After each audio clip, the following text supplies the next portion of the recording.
கிறிஸ்தேசுக்குள் அன்பாய் அழைக்கப்பட்டும் தெரிந்து கொள்ளப்பட்ட சகோதர சகோதரிகளே, மீண்டுமாக இந்த நாளில் கூட உங்களை எல்லாருமே சந்திப்பதற்கு தேவனுக்கு நன்றிகளை எடுத்துக்கொண்டு நாம் அப்போஸ்தலனாகிய பவுலுடைய தொடர் பயணத்துக்குள்ளாக நாம் கடந்து வந்திருக்கிறோம்.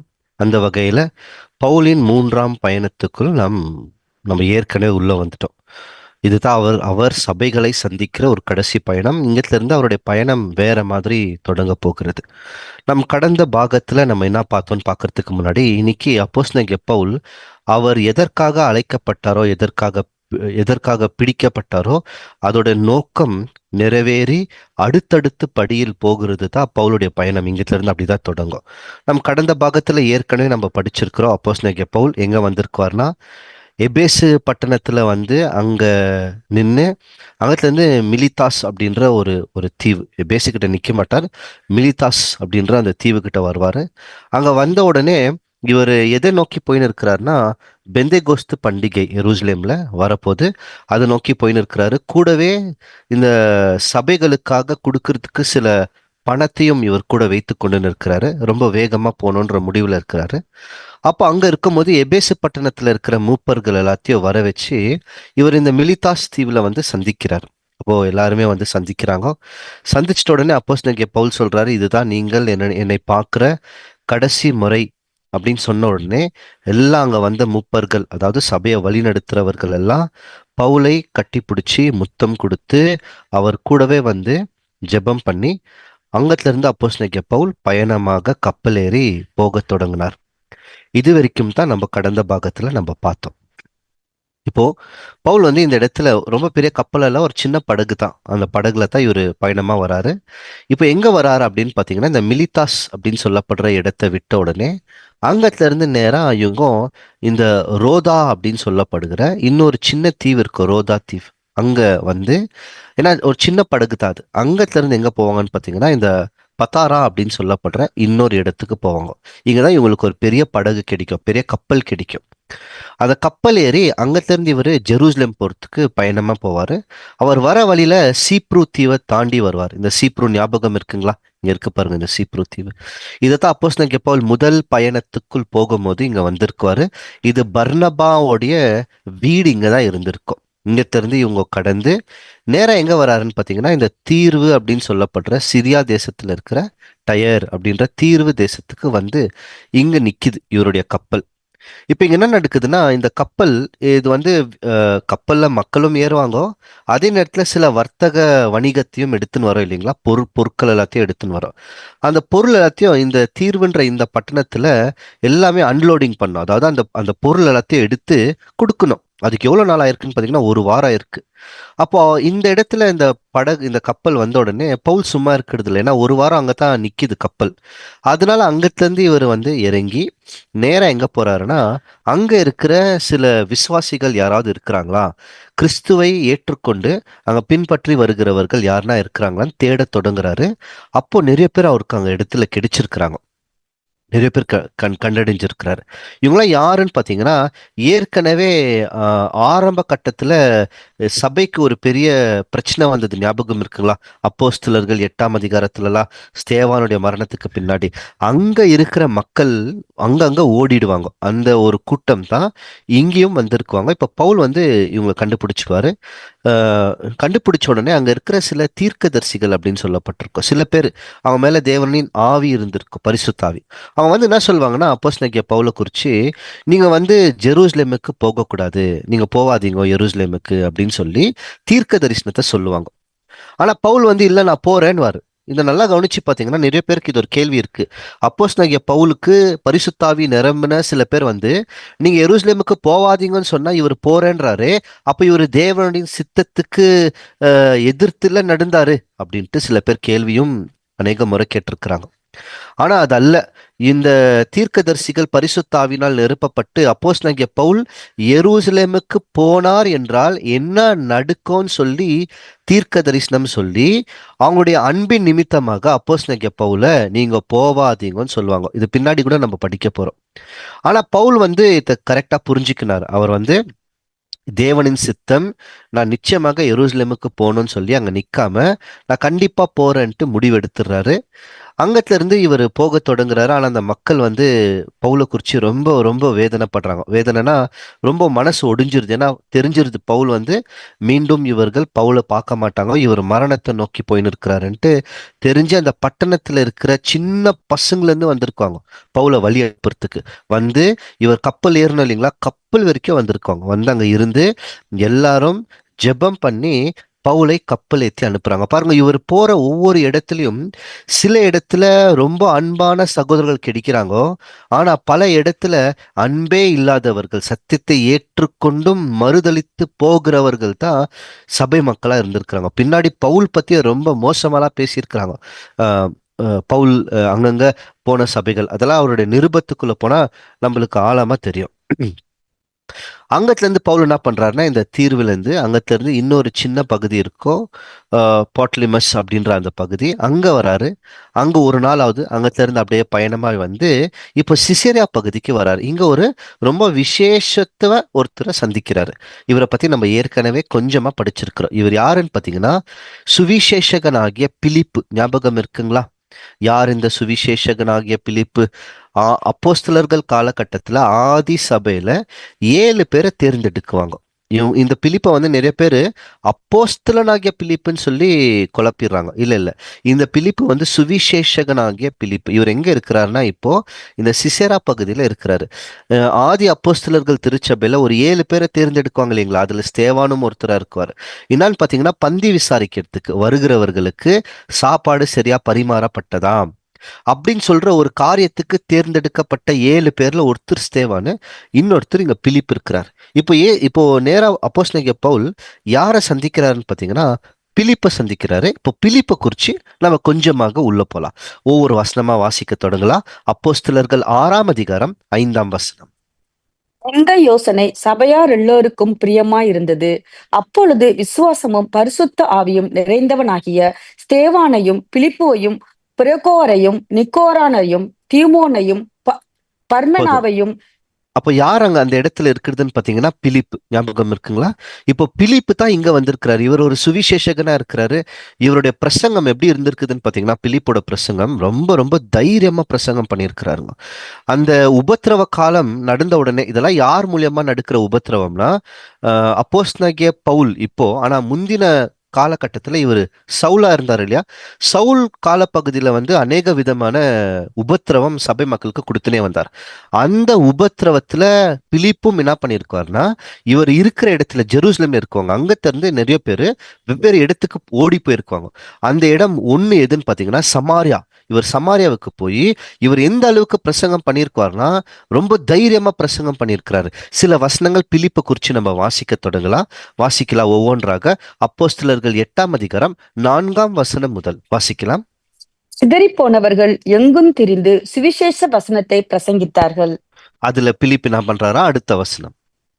அப்பொழுது பிலிப் என்பவன் சமாரியாவில் உள்ள ஒரு பட்டணத்திற்கு போய் அங்குள்ளவர்களுக்கு கிறிஸ்துவை குறித்து பிரசங்கித்தான். புரியுதுங்களா? இந்த பிலிப்பு தான் அப்போஸ்தலனாகிய பவுல் சந்திக்கிறார்.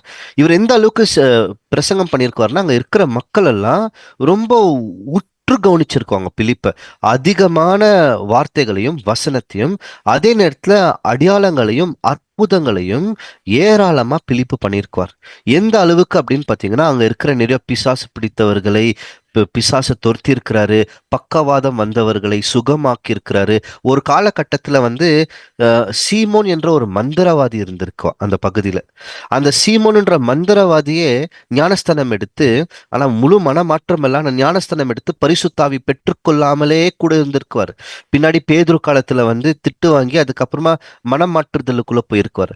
அந்த மாதிரி இருக்கிறவர்கள் எல்லாமே பிலிப்போட சுவிசேஷத்தை கேட்டு மனம் மாறி இருக்கிறாங்க. உங்களுக்கு நல்லாவே ஒரு சம்பவம் நம்மளுக்கு நல்லாவே தெரியும். இதை வந்து நம்ம மனிதன் என்றால் என்ன அந்த தலைப்புல படிச்சிருக்கோம். எலியா ஆகாயத்துக்கு எடுத்துக்கொள்ளப்பட்டார் பரலோகம் அப்படின்னு நம்ம படிச்சிருக்கிறோம் இல்லைங்களா? அந்த காலகட்டத்துல இந்த பிலிப்பை குறிச்சு நம்ம படிச்சோம். எங்க ஞாபகம் இருக்கா? பிலிப்பு வந்து ஒரு நாள் தேவனின் பரிசுத்தாவி பிலிப்போட மனதில் ஏவி, நீ போ அப்படின்னு சொன்ன உடனே பிலிப்பு புறப்பட்டு போறாரு. அப்போ கந்தக நாட்டு மந்திரின்னு சொல்லி படிச்சிருக்கிறோம் இல்லைங்களா? எத்தியோப்பியன் யூனிக் அப்படின்ற ஒருத்தர். இந்த கந்தக நாட்டு மந்திரி ஏசாயா 53 அதிகாரத்தை படிச்சு கொண்டு வருவார். அப்போ பிலிப்பு வந்து அந்த ரதத்து பக்கத்து கிட்ட போயிட்டு கேட்குவார், இந்த வசனம் யாரை பத்தி சொல்லுது தெரியுமா? இந்த தீர்க்க தரிசனம்னா அவருக்கு புரியல. எனக்கு யாராவது விவரித்து சொன்னாதானே எனக்கு தெரியணும். போது பிலிப்பு ரதத்துக்குள்ள ஏறி உட்காந்துக்குன்னு இயேசு கிறிஸ்து பத்தின சுவிசேஷத்தை முழுமையா சொல்லிடுவாரு. சொன்ன பின்பு அந்த மந்திரி என்ன தெரியுங்களா கேட்டாரு? இதோ தண்ணீர் இங்க இருக்கு, என்ன தடன்னு கேட்டாருங்களா. அவ்வளோ சீக்கிரமே கிறிஸ்துக்காக, தேவனுக்காக தன்னுடைய வாழ்க்கையை அர்ப்பணிக்க முன் வந்தாராம். இதெல்லாம் ரொம்ப ரொம்ப ரொம்ப ஆச்சரியம். நிறைய பேர் அந்த மாதிரி தான். பேதுருவின் முதல் பிரசங்கம் அப்படியே வந்துட்டாங்க. பவுல் இந்த வெளிச்சத்தை பார்த்த உடனே உடனடியாக தன் வாழ்க்கையை அர்ப்பணிச்சாரு. ஆனா சில காலகட்டத்துல இன்னைக்கு நம்ம சத்தியம் எதுன்னு புரிஞ்சுக்கணும். சத்தியத்தை பின்தொடர்ந்து வந்துட்டோம். நிறைய வருஷங்கள் ஆயிருக்கும் நிறைய பேருக்கு. ஆனா இன்னமும் தேவனிடத்தில் உடன்படிக்கை செய்வதற்கு அநேக விதத்தில் மனசளவில் போராட்டத்துல தான் இருக்கிறாங்க. இவங்க எல்லாமே ஒரு முன் உதாரணம். உடனடியாக ஏற்றுக்கொண்டாராம். இந்த சம்பவம் எல்லாம் நடந்து ஏறக்குறைய ஒரு 20 வருஷம் கழிச்சு தான் பவுல் இப்ப சந்திச்சுன்னு இருக்கிறார். யாருன்னு பாத்தீங்கன்னா பிலிப்பை சந்திச்சுன்னு இருக்கிறாரு. பிலிப்பு வீட்டுக்கு கூப்பிட்டு போறார் பவுல. இப்போ வீட்டுக்கு போனா பிலிப்புக்கு 4 குமாரத்திகள் இருந்திருக்கிறாங்க.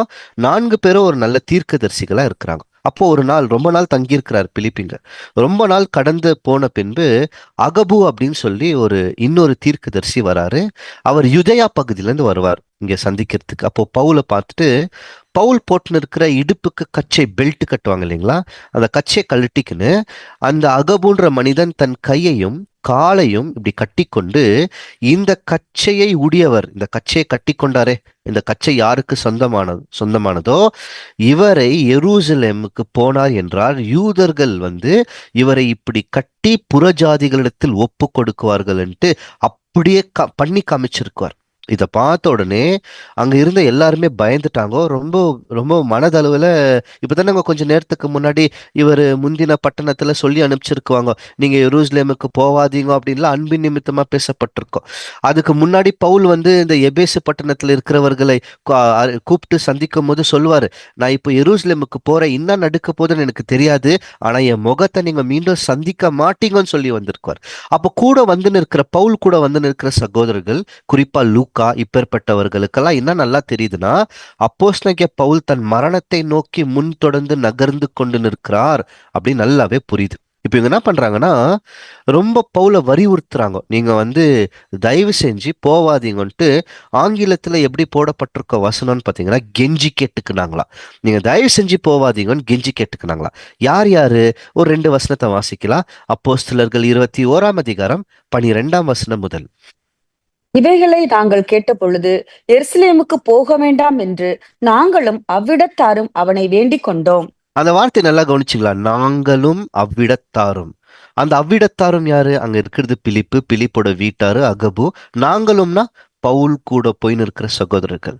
இவங்க எல்லாருமே வருந்தி கேட்டுக்கினாங்களா, நீங்க ஜெருசலேமுக்கு போவாதீங்கன்ட்டு. ஆனா எவ்வளவு சொல்லியோ அப்போஸ்தலனாகிய பவுல் என்னன்னு பாத்தீங்கன்னா, அவர் நல்லா புரிஞ்சுக்கினார், இல்ல நிச்சயமா போயே போவான்னு. இவங்க எப்படி தெரியுங்களா கேட்டிருக்கிறாங்க? அழுது கேட்டிருக்கிறாங்க, ரொம்ப அழுதுட்டு இருக்கிறாங்க. அந்த அளவுக்கு அப்போஸ்தலனாகிய பவுல் மேல அன்பை வைத்த சகோதரர்களும் அந்த காலகட்டத்தில் இருந்திருக்கிறாங்க. 13ஆம் வசனம். அதற்கு பவுல், நீங்கள் அழுது என் இருதயத்தை ஏன் உடைந்து போக பண்ணுகிறீர்கள்? எருசலேமில் நான் கர்த்தராகிய இயேசுவின் நாமத்திற்காக கட்டப்படுவதற்கு மாத்திரமல்ல, மரிப்பதற்கும் ஆயத்தமா இருக்கிறேன் என்றான். பாருங்க, இந்த அளவுக்கு பவுல் உறுதியா இருந்திருக்கிறாரு. அப்போ இது கூட நிறைய பேர் யோசிக்குவாங்க, அவனுக்கு அகபு தீர்க்க தரிசனம் சொன்னாரே போவாதீங்க ஜெருசலேமுக்குன்ட்டு. ஒண்ணும் இல்லை. பரிசுத்தாவின் தீர்க்க தரிசனம் என்னன்னா, நீங்க போனீங்கன்னா இப்படி நடுக்கோன்ட்டு. ஆனா அங்க இருக்கிற அன்பின் நிமித்தமாக பேசப்பட்ட சகோதரர்கள் வேண்டாம் போவாதீங்க நிக்கிறாங்க. நான் பவுல் ஒரு விஷயத்த புரிஞ்சுக்கினாரு, இதுதான் தேவனின் சித்தமா இருக்கு. ஏன் இந்த அளவுக்கு அப்போஸ்தலனாகிய பவுல் துடிச்சாரு ஜெருசலேமுக்கு போனோன்ட்டு? ஏதாவது ஒரு காரணம் இருக்கும் இல்லைங்களா? இருக்கு. அந்த காரணத்தை பார்க்கறதுக்கு முன்னாடி எபேசு பட்டணத்திலிருந்து வந்த மக்களுக்கு பவுல் என்ன சொல்றாருன்னு அவர் வாய் வாலியாகவே கேட்கலாம். பாருங்களா, அவர் என்ன ஏற்கனவே என்ன முடிவுல நிற்கிறாருன்னு வாசிக்கலாம். அப்போஸ்தலர்கள் 20ஆம் அதிகாரம் 22 மற்றும் 23. இப்பொழுதும் நான் ஆவியிலே கட்டுண்டவனாய் எருசலேமுக்கு போகிறேன். அங்கே எனக்கு நேரிடும் காரியங்களை நான் அறியேன்.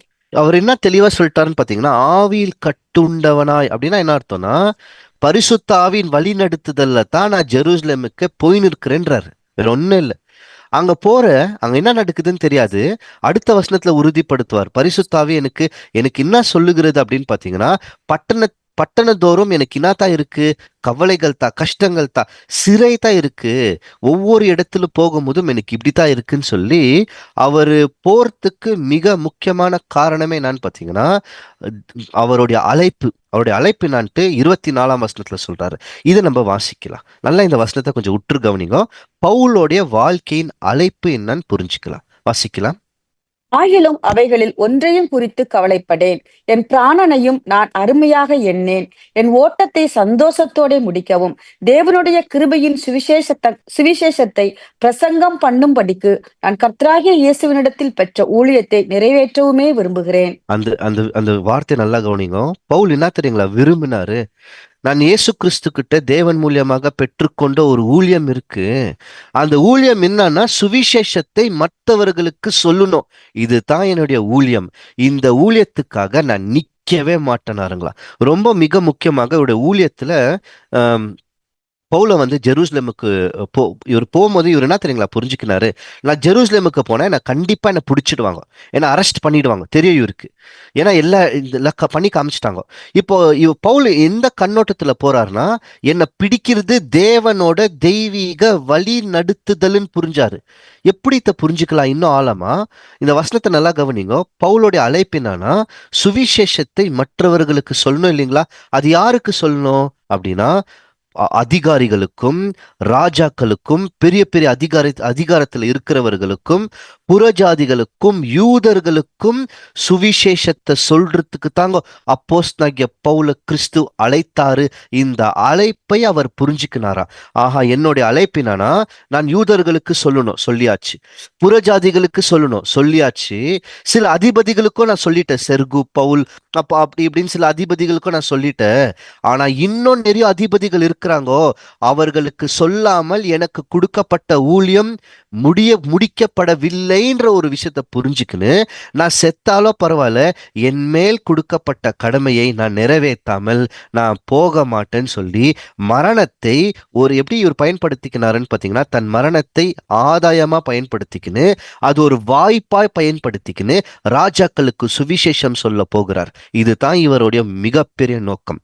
வாசிக்கலாம் பவுலுடைய அழைப்பை குறித்து அப்போஸ்தலர்கள் 9 அதிகாரம் 15 அதற்கு கர்த்தர், நீ போ, அவன் புறஜாதிகளுக்கும் ராஜாக்களுக்கும் இஸ்ரேல் புத்திரருக்கும் என்னுடைய நாமத்தை அறிவிக்கிறதற்காக நான் தெரிந்து கொண்ட பாத்திரமாயிருக்கிறான். ஆமாங்க, புறஜாதிகளுக்கு, இஸ்ரேலுக்கு, ராஜாக்களுக்கு எல்லாருக்குமே இவர் போய் அறிவிக்கணும்.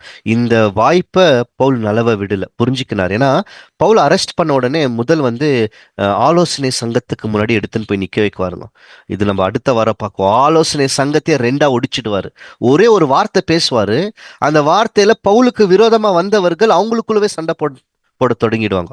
அங்கத்துல இருந்து ஃபீலிக்ஸ் அப்படின்ற ஒரு அதிபதி கிட்ட கூப்பிட்டு போய் நிக்க வைக்குவாங்க. ஃபெஸ்டஸ் கிட்ட நிக்க வைக்குவாங்க. அக்ரிப்பா ராஜா கிட்ட போவாரு. கடைசியில சீசர் ராயனுக்கிட்டே போய் நிக்குவார். சத்தியத்தை சொல்றதுக்கு துணிச்சு போயிட்டாரா?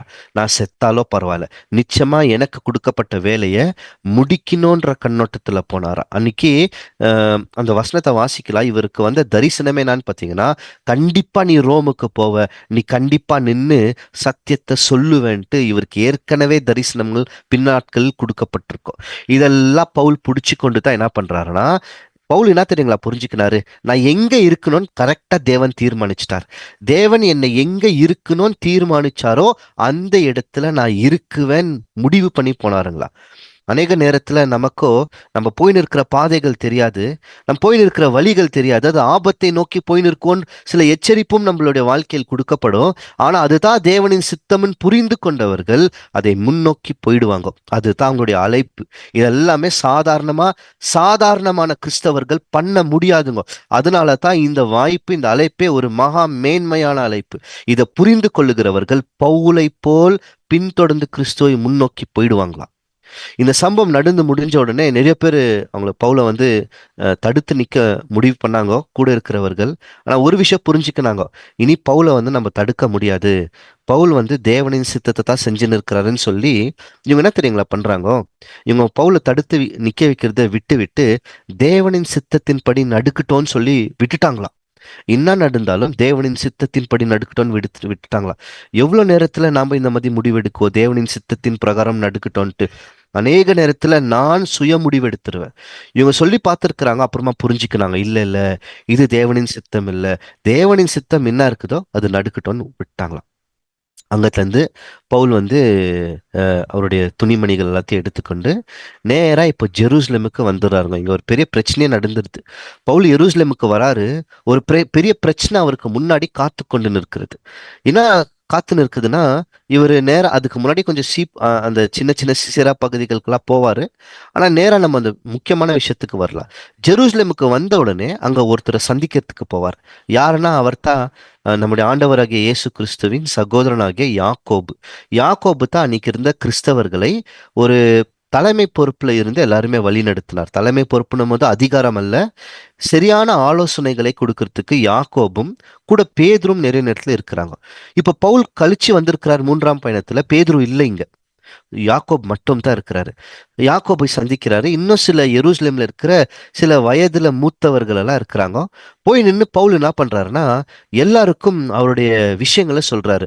இப்போ போன இடத்துல எல்லாம் எப்படி நடந்தது, எப்படி சத்தியத்தை மக்கள் கேட்டாங்கோ, எந்த அளவுக்கு சத்தியத்தின் மேல் வாஞ்சியா இருக்கிறாங்கோ, எந்த அளவுக்கு மனம் மாற்றப்பட்டது, நம்ம எல்லாம் படிச்சோம் இல்லைங்களா, அது எல்லாமே பவுல் வந்து இந்த இடத்துல எல்லாருக்குமே சொல்லிடுறாரு. இதுதான் அவர் கொடுக்கிற சாட்சி, அவர் போயிட்டு வந்த சாட்சி. இது சொன்ன உடனே பவுல் மேல குற்றச்சாட்டு தொடங்கிருதுங்க. ஆனா இவங்க வைக்கிறதுல, ஆனா இவங்க சொல்றாங்க, அப்போஸ்தலனாகிய பவுலே, மேல நீங்க ஜெருசலேமுக்கு இங்க வந்திருக்கிறீங்க, இங்க ஏற்கனவே மக்கள் வந்து உங்க மேல கொதிச்சு போயிருக்கிறாங்க, அதனால நீங்க கொஞ்சம் ஜாக்கிரதையா இருங்கன்னு சொல்லி சில ஆலோசனைகளையும் சில வழிமுறைகளையும் பவுலுக்கு சொல்ல தொடங்குவாங்க. அந்த வசனங்கள் எல்லாம் ஒவ்வொன்றாவா வாசிக்கலாம். அப்போஸ்தலர்கள் 21ஆம் அதிகாரம் 20ஆம் வசனம் முதல். அதை அவர்கள் கேட்டு கர்த்தரை மகிமைப்படுத்தினார்கள். பின்பு அவர்கள் அவனை நோக்கி, சகோதரனே, யூதருக்குள் அநேகாயிரம் பேர் விசுவாசிகளாய் இருக்கிறதை பார்க்கிறீரே, அவர்கள் எல்லோரும் நியாயப்பிரமாணத்துக்காக வைராக்கியம் உள்ளவர்களாய் இருக்கிறார்கள். நிறைய பேர் வந்துட்டு இருக்கிறாங்க, யூதர்கள் நிறைய பேர் விசுவாசிகள் ஆயிருக்கிறாங்க, ஆயிரக்கணக்குல. ஆனாலும் மோசையின் நியாயப்பிரமாணத்துல ரொம்ப வைராக்கியமா இருக்கிறாங்க. இப்ப அவர்களை குறித்து சொல்ல தொடங்குறார். 21ஆம் வசனம். புறஜாதிகளிடத்தில் இருக்கிற யூதர் எல்லாரும் தங்கள் பிள்ளைகளுக்கு விருத்தசேதனம் பண்ணவும் முறைமைகளின்படி நடக்கவும் வேண்டுவதில்லை என்று நீர் சொல்லி, இவ்விதமாய் அவர்கள் மோசேயை விட்டு பிரிந்து போகும்படி போதிக்கிறீர் என்று இவர்கள் உம்மை குறித்து கேள்விப்பட்டிருக்கிறார்கள். அந்த வார்த்தையை கவனிச்சு பாத்தீங்களா? அப்போஸ்தலனாகிய பவுல் எங்கன்னா இது சொன்னாரா? இது பவுல் வந்து புறஜாதிகளுக்கு இல்ல சொன்னாரு. இவங்க பவுல் மேல என்ன குற்றச்சாட்டாங்க தொடங்கி இருக்குதுன்னு பாத்தீங்கன்னா, புறஜாதிகள் மத்தியில் இருக்கிற யூதர்களுக்கிட்ட பவுல் போயிட்டு, நீங்க விருத்த சேதனம் பண்ண வேண்டியது இல்ல, உங்களுடைய பிள்ளைகளுக்கும் விருத்த சேதனம் பண்ண வேண்டியது இல்லைன்ட்டு நீங்க பிரசங்கம் பண்ணின்னு இருக்கிறீங்கன்ற அந்த தகவல், அந்த செய்தி இங்க எல்லாருக்கிட்டையும் வந்துட்டு இருக்கு. அப்ப பவுல் ஜெருசலேமுக்கு போறதுக்கு முன்னாடி அங்க என்ன நடந்துருக்குது புரியுதுங்களா? பவுல் வரத்துக்கு முன்னாடியே பவுலை எப்படியாவது, பவுல் மேல நிறைய குற்றச்சாட்டு அங்க போயிருக்கு. பவுல் வந்து போய் அங்கங்க பிரசங்கம் பண்றாரு. யூதர்களுக்கு என்ன சொல்லின்னு இருக்கிறாருன்னா, நீங்க விருத்த சேதனம் பண்ண வேண்டாம். ஆனா பவுல் சொல்லவே இல்லைங்க.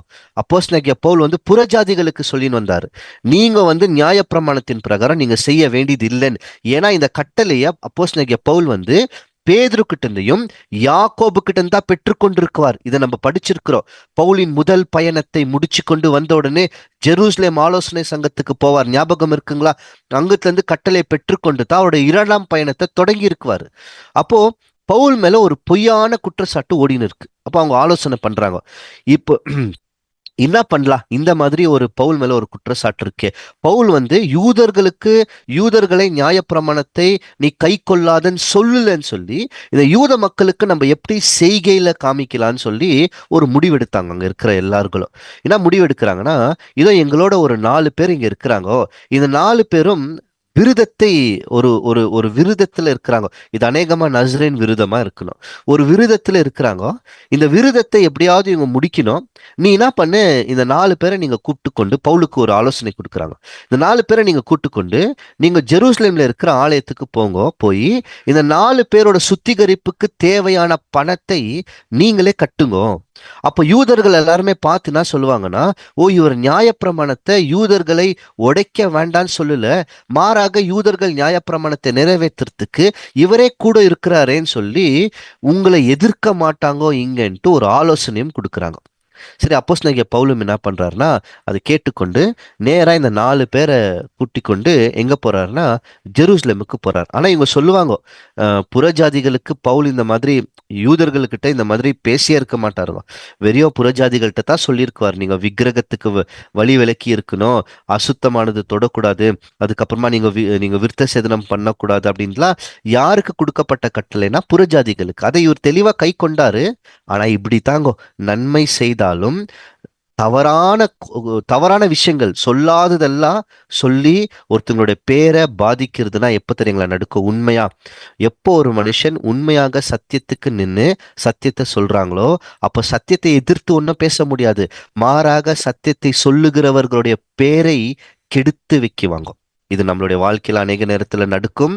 பவுலோட வாழ்க்கையிலும் நடந்தது. நமக்கு எல்லாமே ஒரு எடுத்துக்காட்டு மதி இந்த சம்பவங்கள். இப்ப பவுல் என்ன பண்றாருன்னா, அங்கத்துல இருந்து தொடர்ந்து இவங்களை கூப்பிட்டு கொண்டு நேரா இவங்களோட சுத்திகரிப்புக்கு ஜெருசலேம் தேவாலயத்துக்கு போறார்.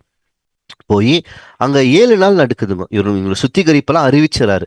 7 நாள் கழிச்சு இவங்களுடைய தலைமுடியெல்லாம் என்ன பண்ணுவாங்க, இவங்க சவரம் பண்ணி கொள்வாங்களாம் அறிவிச்சுறாரு.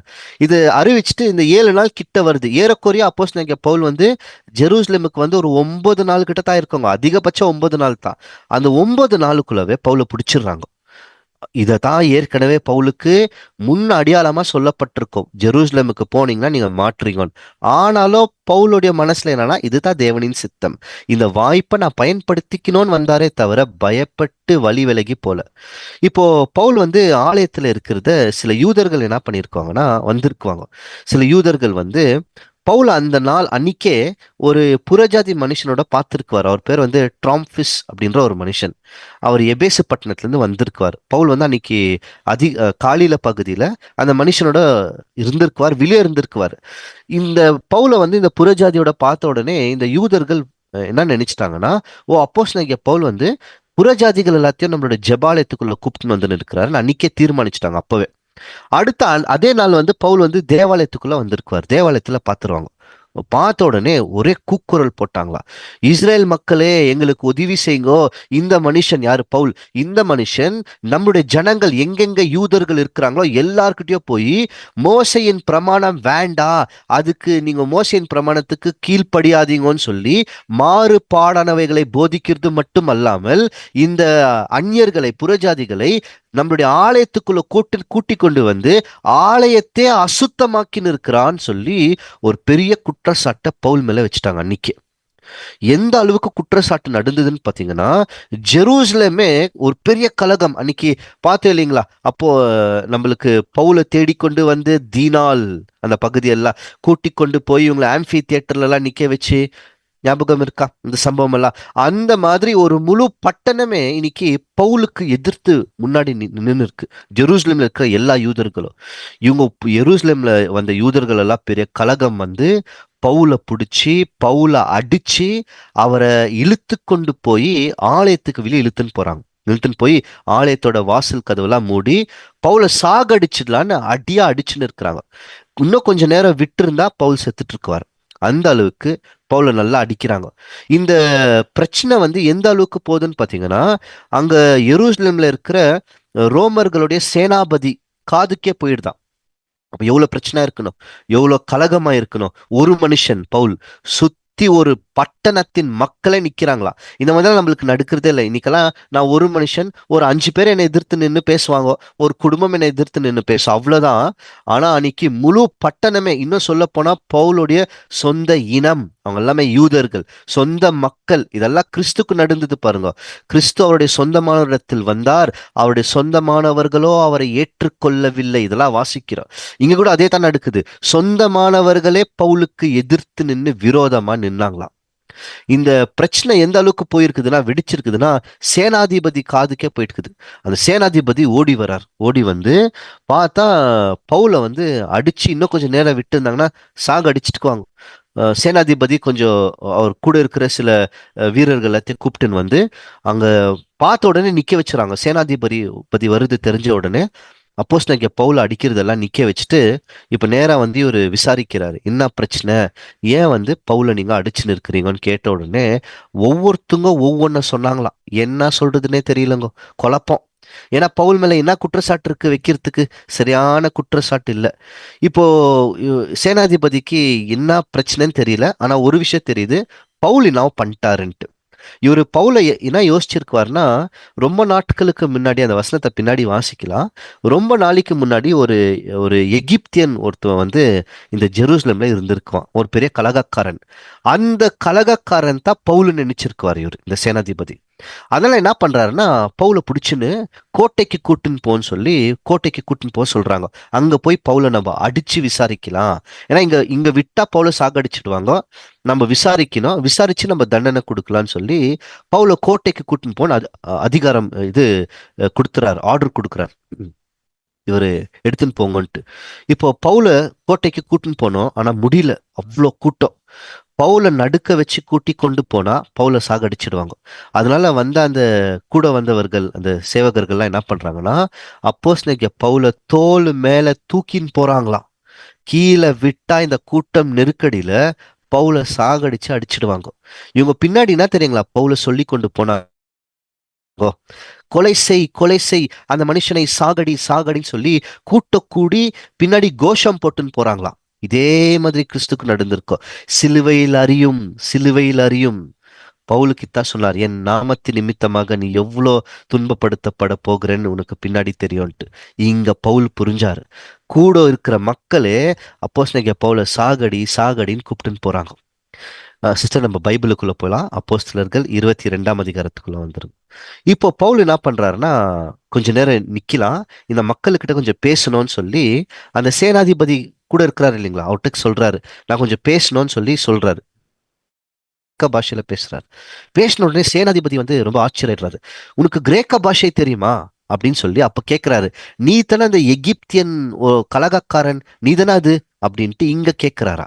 வசனத்தை இங்கிருந்து நம்ம வாசிக்கலாம், பின்னாடி பைபிளுக்குள்ள போலாம். அப்போஸ்தலர்கள் 21ஆம் அதிகாரம் 37, 38. இவர்கள் பவுலை கோட்டைக்குள்ளே கொண்டு போகிற சமயத்தில் அவன் சேனாதிபதியை நோக்கி, நான் உம்முடனே ஒரு வார்த்தை பேசலாமா என்றான். அதற்கு அவன், உனக்கு கிரேக்க பாஷை தெரியுமா? கேட்கிறாரு. 38ஆம் வசனம். நீ இந்த நாட்களுக்கு முன்னே கலகம் உண்டாக்கி 4000 கொலைபாதகரை வனாந்திரத்திற்கு கொண்டு போன எகிப்தியன் அல்லவா என்றான். பாருங்க, அந்த சேனாதிபதி என்ன நினைச்சுன்னு இருக்கிறாருன்னா, பவுல் வந்து ஒரு கலகக்காரன், ஒரு எகிப்தியன் கலகக்காரன். அந்த ஒரு ஒரு எகிப்தியன் கலகக்காரன் இருந்திருக்கிறான், அவன் போயிட்டு இருக்கிறான். ஓ, இவர் தான் பவுல் தான் அதுன்னு சொல்லி பவுல பிடிச்சிட்டாங்க.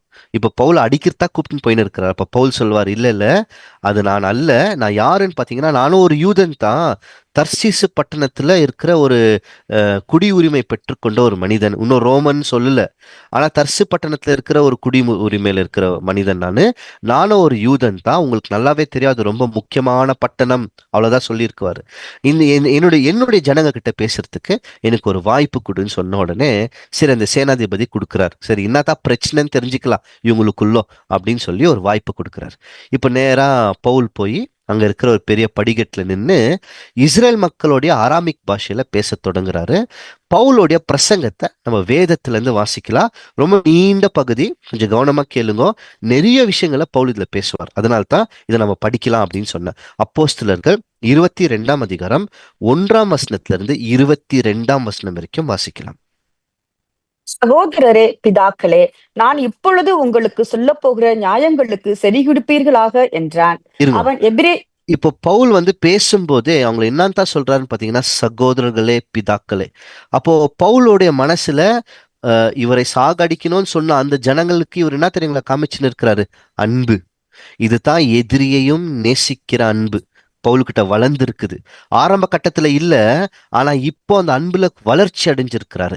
அனுபவத்துக்குள் போனா தாங்க நம்ம ஒவ்வொரு குணலட்சணத்திலும் வளர முடியுமே தவிர, இன்னைக்கு ராத்திரி படுத்து எந்திரிச்சு நாளைக்கு குணலட்சணத்துல வளர்ந்துட முடியாது. அனுபவத்துல பவுல் போனாரு, இப்போ அன்பை காமிக்கிறார். தன்னை அடித்த அதே மக்கள், தன்னை சாகடிக்கணும்னு பின்னாடி கோஷம் போட்டு வந்த அதே மக்கள், தன்னை சேனாதிபதி கிட்ட பிடிச்சு கொட்ட மக்களை பார்த்து என்ன சொல்றாருன்னா, சகோதரர்களே, பிதாக்களேன்னு பேசுறார். வாசிக்கலாம். அவன் எபிரேயு பாஷையிலே தங்களுடனே பேசுகிறதை அவர்கள் கேட்டபொழுது அதிக அமைதலாயிருந்தார்கள்.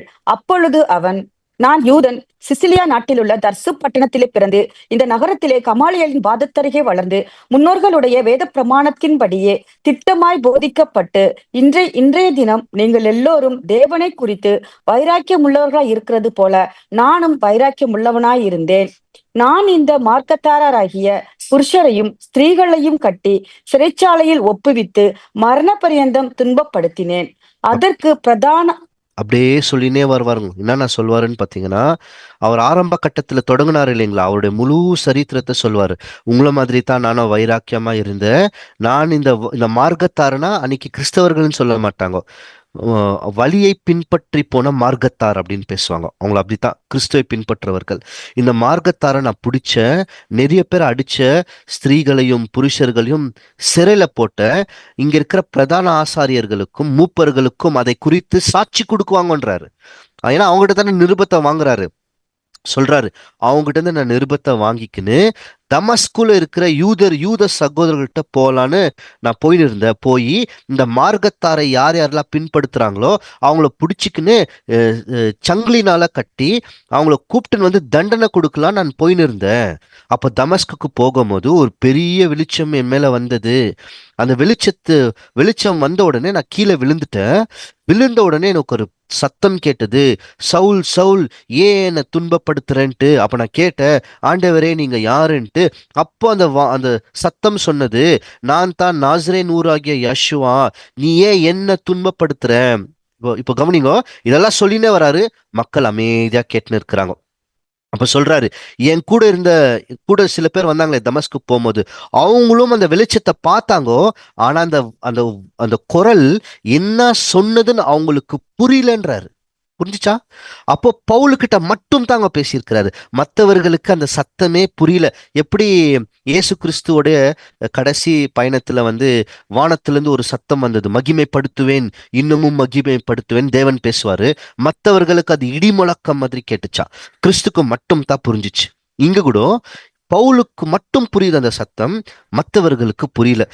அவர் சொல்றாரு, இந்த வெளிச்சத்தை பார்த்த உடனே அந்த சத்தம் மீண்டும் சொன்னது, எந்திரி தமஸ்குக்கு போ, அங்க உனக்கு என்ன நடக்கணும் எல்லாம் நான் உனக்கு சொல்லி கொடுக்குறேன்ட்டு. அப்போ அந்த வெளிச்சத்துல எனக்கு கண்ணு போயிடுச்சு. என்னை கை பிடிச்சி கொண்டு தமஸ்குக்கு கூட்டின்னு போனாங்கோ. அங்க அனானியான்ற ஒரு மனுஷன் இருந்தாரு. அவர் தெய்வ பக்தி உள்ள மனுஷன். அவர் வந்தாரு. அவர் என்னை பக்கத்துல நின்று என்னை சந்திச்சு என்ன தெரியுங்களா அனனியா சொல்லியிருக்கிறாரு, சகோதரனாகிய சவுல் அப்படி கூப்பிட்டாரா. அதெல்லாம் சொல்றாருங்க. அங்கேயும் அன்பை வெளிப்படுத்தி காமிக்கிறார். யாருக்கிட்டனா அனனியா கிட்ட இருந்திருக்குது. சகோதரனாகிய சவுல், உன் பார்வையடின்னு எனக்கு சொன்னாரு. அந்த நிமிஷமே எனக்கு பார்வை வந்ததுன்னு சொல்லி நிறைய விஷயங்கள் பேசுவார். இன்னும் அப்படியே சொல்லினே போனோம்னா, நம்முடைய மூதாதையர்கள் இருந்தாங்க இல்லையா அப்படின்னு தொடங்குவார். நம்முடைய மூதாதையர்களுடைய தேவன் அவர் தான் இந்த விஷயத்தை தேர்ந்தெடுத்தாரு.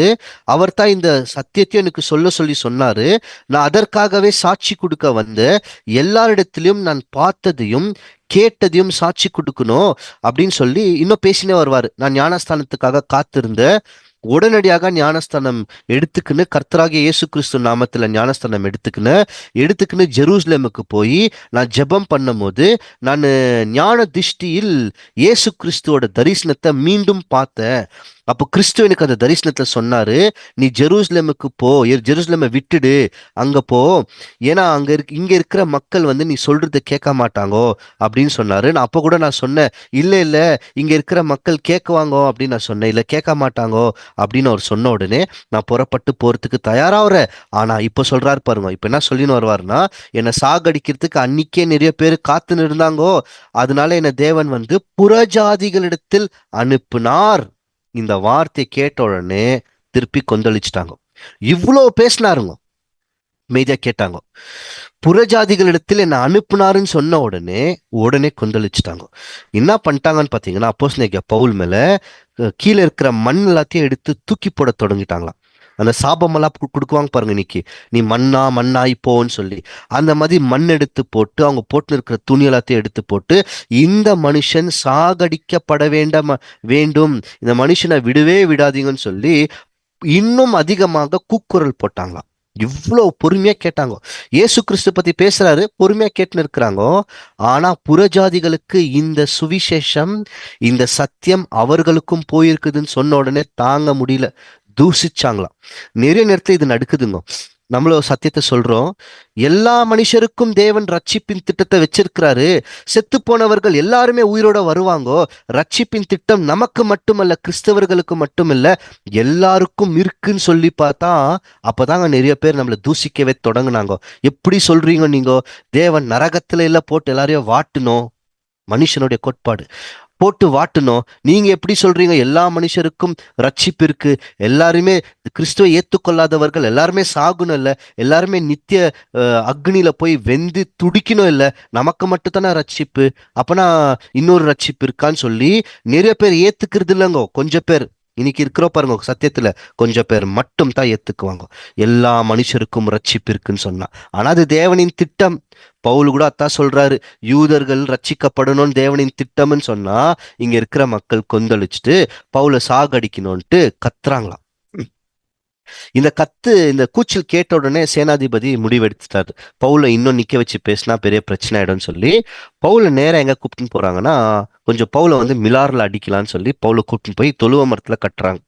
இப்போ பவுலை எடுத்து அடிக்க தொடங்குறதுக்கு போகும்போது பவுல் அந்த அடிக்கிற மனுஷனை, அந்த ரோம அதிகாரியை கூப்பிட்டுட்டு, நீங்க ரோம குடியுரிமையை பெற்றுக்கொண்ட ஒரு மனிதனை அடிக்கிறது உங்க சட்டத்தில் இடம் இருக்கான்னு கேட்டாராம். பயந்துட்டாங்களாம். ஏன் இந்த மாதிரி பவுல் வந்து இந்த இடத்துல மட்டும் அதிகாரத்தை பயன்படுத்தினார்னா, பவுல் இங்க அடிச்சிட்டாங்கன்னா யூதர்கள் சொன்னது சரியினாயிடும், இன்னும் விசுவாசத்துல வந்த நிறைய யூதர்களுக்கு அது ஒரு பலவீனமாய் மாறிடும்னு சொல்லி தன் அதிகாரத்தை பேசி, ஏன்னா இவர் போயின்னு இருக்கிறதே ராஜாக்களுக்கு சொல்லணும், இங்கே மாட்டிக்கு நிக்கிறது இவருடைய நோக்கம் இல்லை, இப்ப சொல்லிடுறாரு நான் ஒரு ரோம சிட்டிசன் சொல்லிடுறாரு. சொன்ன உடனே இவரை அடிக்க வந்தவர்கள் பயந்து நேரா ஓடுறாங்களாம். ஓடி அந்த சேனாதிபதி கிட்ட சொல்றாங்க, நீங்க என்ன பண்ணின்னு இருக்கிறீங்க தெரியுமா, நீங்க அடிக்க சொன்னவர் யாருன்னா ஒரு ரோம குடியுரிமையை பெற்றுக்கொண்ட குடிமகன், இவரை அடிக்கலாமா அப்படின்னு சொன்ன உடனே அந்த சேனாதிபதி ஓடி வரார். ஓடி வந்து பவுலுக்கிட்ட கேட்கிறார், பயந்து கேட்கிறார், நீ ரோம குடிமகனா அப்படின்னு பயந்து கேட்கிறாராம். பவுல் வந்து ஆமான்னு சொன்ன உடனே அந்த மனுஷன் என்ன சொல்றாருன்னா, நான் இதை பெற்றுக்கொள்றதுக்கு நான் எவ்வளவு தரிவியம் கொடுத்துருக்கிறேன், எவ்வளவு காசு கொடுத்த தெரியுமா, நான் காசு கொடுத்து ரோமன் சிட்டிசனா மாறி இருக்கிற, குடியுரிமையா மாறி இருக்கிறேன்னா, பவுல் சொல்வாரா, இந்த ஸ்லாக்கியத்துக்கு தான் நான் பிறந்தேன், இதற்கு தான் நான் பிறந்தேன், என்னுடைய பிறப்பே ஒரு ரோம குடியுரிமை பெற்றுக்கொண்ட மனிதனா தான் நான் பிறந்தேனாரா.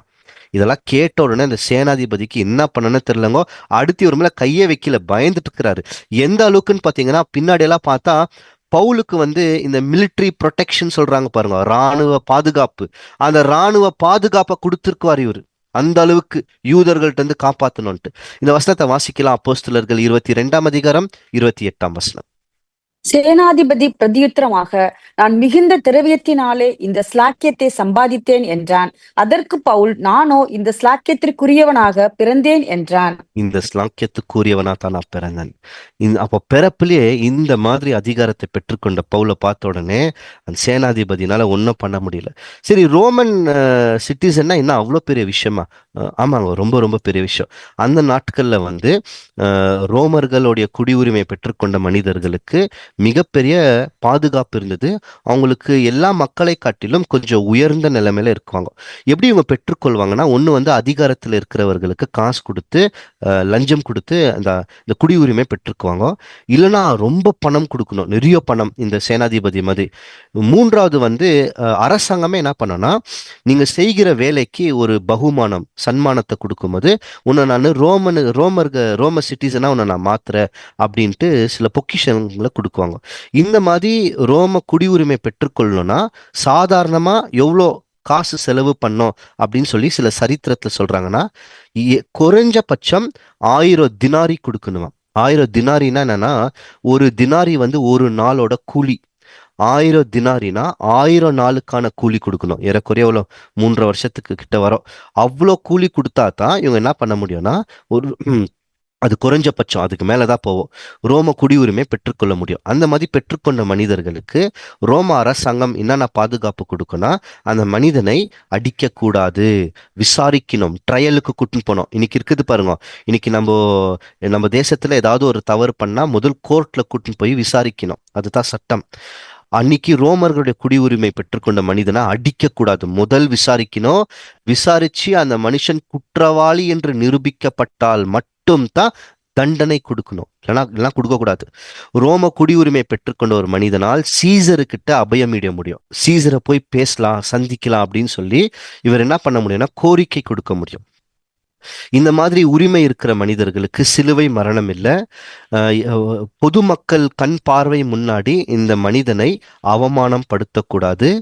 அந்த மனிதன் இந்த சின்ன சின்ன நீதிமன்றம் இருக்கும் இல்லைங்களா, லோக்கல் கோர்ட்டுன்னு வாங்க, அதுக்கெல்லாம் அவங்க போக வேண்டிய அவசியம் இல்லை. அவங்களாம் கூப்பிட்டா கூட அதில் போக வேண்டியதில்லை. நான் நேராக பெரிய கோர்ட்டுக்கே போகிறேன்னு சொல்லி போகலாம்.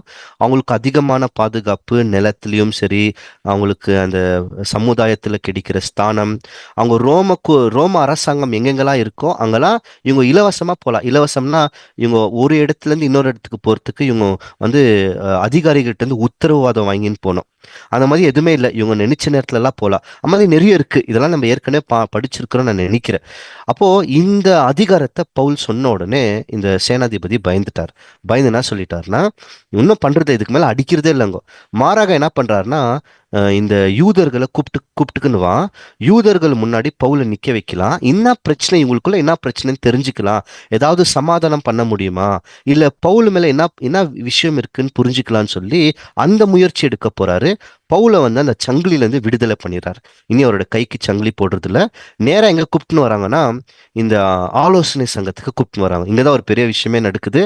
அப்போஸ்தலனாகிய பவுல் அரெஸ்ட் ஆகி அவர் கைது செய்யப்பட்ட முதல் நீதிமன்றத்துக்கு கொண்டு வரப்படுகிறார். முதல் நீதிமன்றம் இது எதுன்னு பாத்தீங்கன்னா, அங்க இருக்கிற ஆலோசனை சங்கம். பவுல் ஆலோசனை சங்கத்துக்கு முன்னாடி நிக்கிறார். இந்த ஆலோசனை சங்கத்துல நடக்கிற சம்பவத்தை இந்த வாரம் பார்க்க மாட்டோம். இது அப்படியே தொடர்ந்து போகும். ஆலோசனை சங்கத்துல என்னன்னா பேசுவாரு, என்ன உபதேசத்தை பேசி சங்கத்தை ஒடுக்குவாருன்னு சொல்லி அடுத்த வாரம் நம்ம படிக்கலாம். ஆனா நம்ம அது பார்க்கறதுக்கு முன்பதாக இன்னைக்கு நம்ம பவுலோட பயணத்துல பார்த்த நம்மளுடைய படிப்பினைகள் என்ன, இதுல இருந்து நாம என்ன கத்துக்கொள்ளலாம், இதை பார்த்துட்டு அப்படியே கொஞ்சம் இந்த தினத்தை நம்ம முடிக்க வரோம். ஏறக்குறைய 1 மணி நேரத்துக்கிட்ட வந்திருக்கிறோம். இப்போ நம்மளுடைய படிப்பினை என்ன இதுல அப்படின்னு பாத்தீங்கன்னா பாருங்க, அப்போஸ்தலனாகிய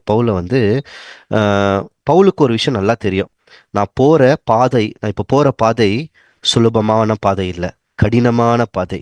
என்னை கூப்பிட்டுன்னு போனா கண்டிப்பா என்னை பிடிக்குவாங்கோ, என்னை அடிக்குவாங்கோ, என்னை சாகடிக்கவும் துணிவாங்க, நான் செத்தும் போவேன் தெரிஞ்சும் பவுல் என்ன பண்ணாருன்னா அந்த கஷ்டத்துக்குள்ள போனாரு, அதை சுத்தி போல உள்ள போனாரு.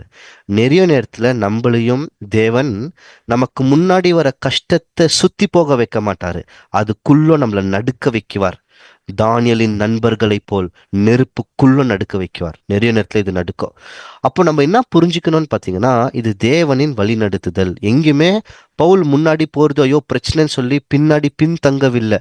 மாறாக என்ன பண்ணாருன்னா, கீழ்பட்டு இது தேவனோட தெய்வீக வழி நடத்துதல்னு புரிஞ்சு கொண்டு முன்னாடி போயினே இருந்தாரு இல்லைங்களா. நம்மளுடைய வாழ்க்கையில கூட அதே தாங்கோ. ஆனா பழைய ஏற்பாட்டுல சில உதாரணம் பாத்தீங்கன்னா, இவங்க கஷ்டத்துக்குள்ள போய், இப்ப பவுல் கொஞ்சம் எடுத்து பாருங்க, இவர் கஷ்டத்துக்குள்ள போன தொட்டுதான், துன்பத்துக்குள்ள போன தொட்டுதான் இவருடைய ஓட்டத்தை வெற்றிகரமாக முடிக்க முடிஞ்சது. ராஜாக்களுக்கு கடைசியில போய் சீசர் கிட்ட நிக்கிறாரு, வசனம் இருக்கு, சீசர்கிட்ட நிக்கிறாரு, அதுக்கப்புறமா தான் மறிக்கிறாரு. இவரோட அழைப்பை உறுதிப்படுத்திட்டார். என்னத்துக்கு அழைக்கப்பட்டாரோ அந்த நோக்கத்தை முடிச்சார். ஒருவேளை அதுக்கு முன்னாடியே பவுல் செத்துட்டு இருந்தாருன்னா அந்த நோக்கம் பாதியில முடிஞ்சிருக்கோம், முழுமையா நிறைவடைஞ்சிருக்க முடியாது. ராஜாக்களுக்கு சொல்ற சுவிசேஷம் சொல்லிட்டு ஓட்டத்தை முடிச்சிட்டார். அப்போ அநேக நேரத்துல நம்மளையும் தேவன் வழி நடத்துறாரு, என்ன நம்மளுக்கு புரியாது. ஆனா நம்மளுடைய அழைப்பை தேவன் உறுதிப்படுத்துவதற்காகவே நம்மளையும் சில நேரத்துல இந்த மாதிரி கஷ்டத்துக்குள் வழி நடத்தப்படுவோம். இதை எப்படி புரிஞ்சுக்கலான்னு பாத்தீங்கன்னா பாருங்க, பழைய ஏற்பாட்டுல யோசேஃப் நமக்கு நல்ல ஒரு உதாரணம். தன் சகோதரர்களால் புறக்கணிக்கப்பட்டு துரோகம் பண்ணப்பட்டு பொய்யாக இவர் மேல் குற்றம் சுமத்தப்பட்டு குழிக்குள் தூக்கி போடப்பட்டு சிறைக்கு போயிட்டார். கடைசியில அவர் உள்ள போன உடனே, எகிப்துக்குள்ள போன உடனே இப்போ சிறைக்கும் போயிட்டாரு. சிறையில இருந்து என்ன வர்றாருன்னு பாத்தீங்கன்னா ஒரு அதிபதியாக மாறுகிறார்.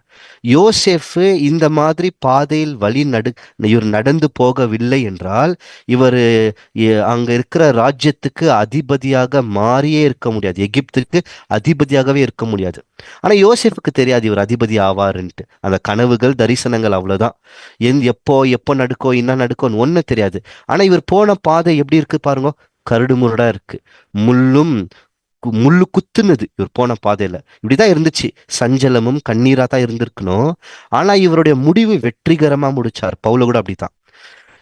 நம்மளுடைய பாதையும் அநேக நேரத்துல இப்படிதான் இருக்கும். நம்ம போற வழி என்னன்னு தெரியாது, போய் நிற்கிற பாதையும் என்னன்னு தெரியாது, ரொம்ப கரடும் முரடுமா தான் இருக்கும்.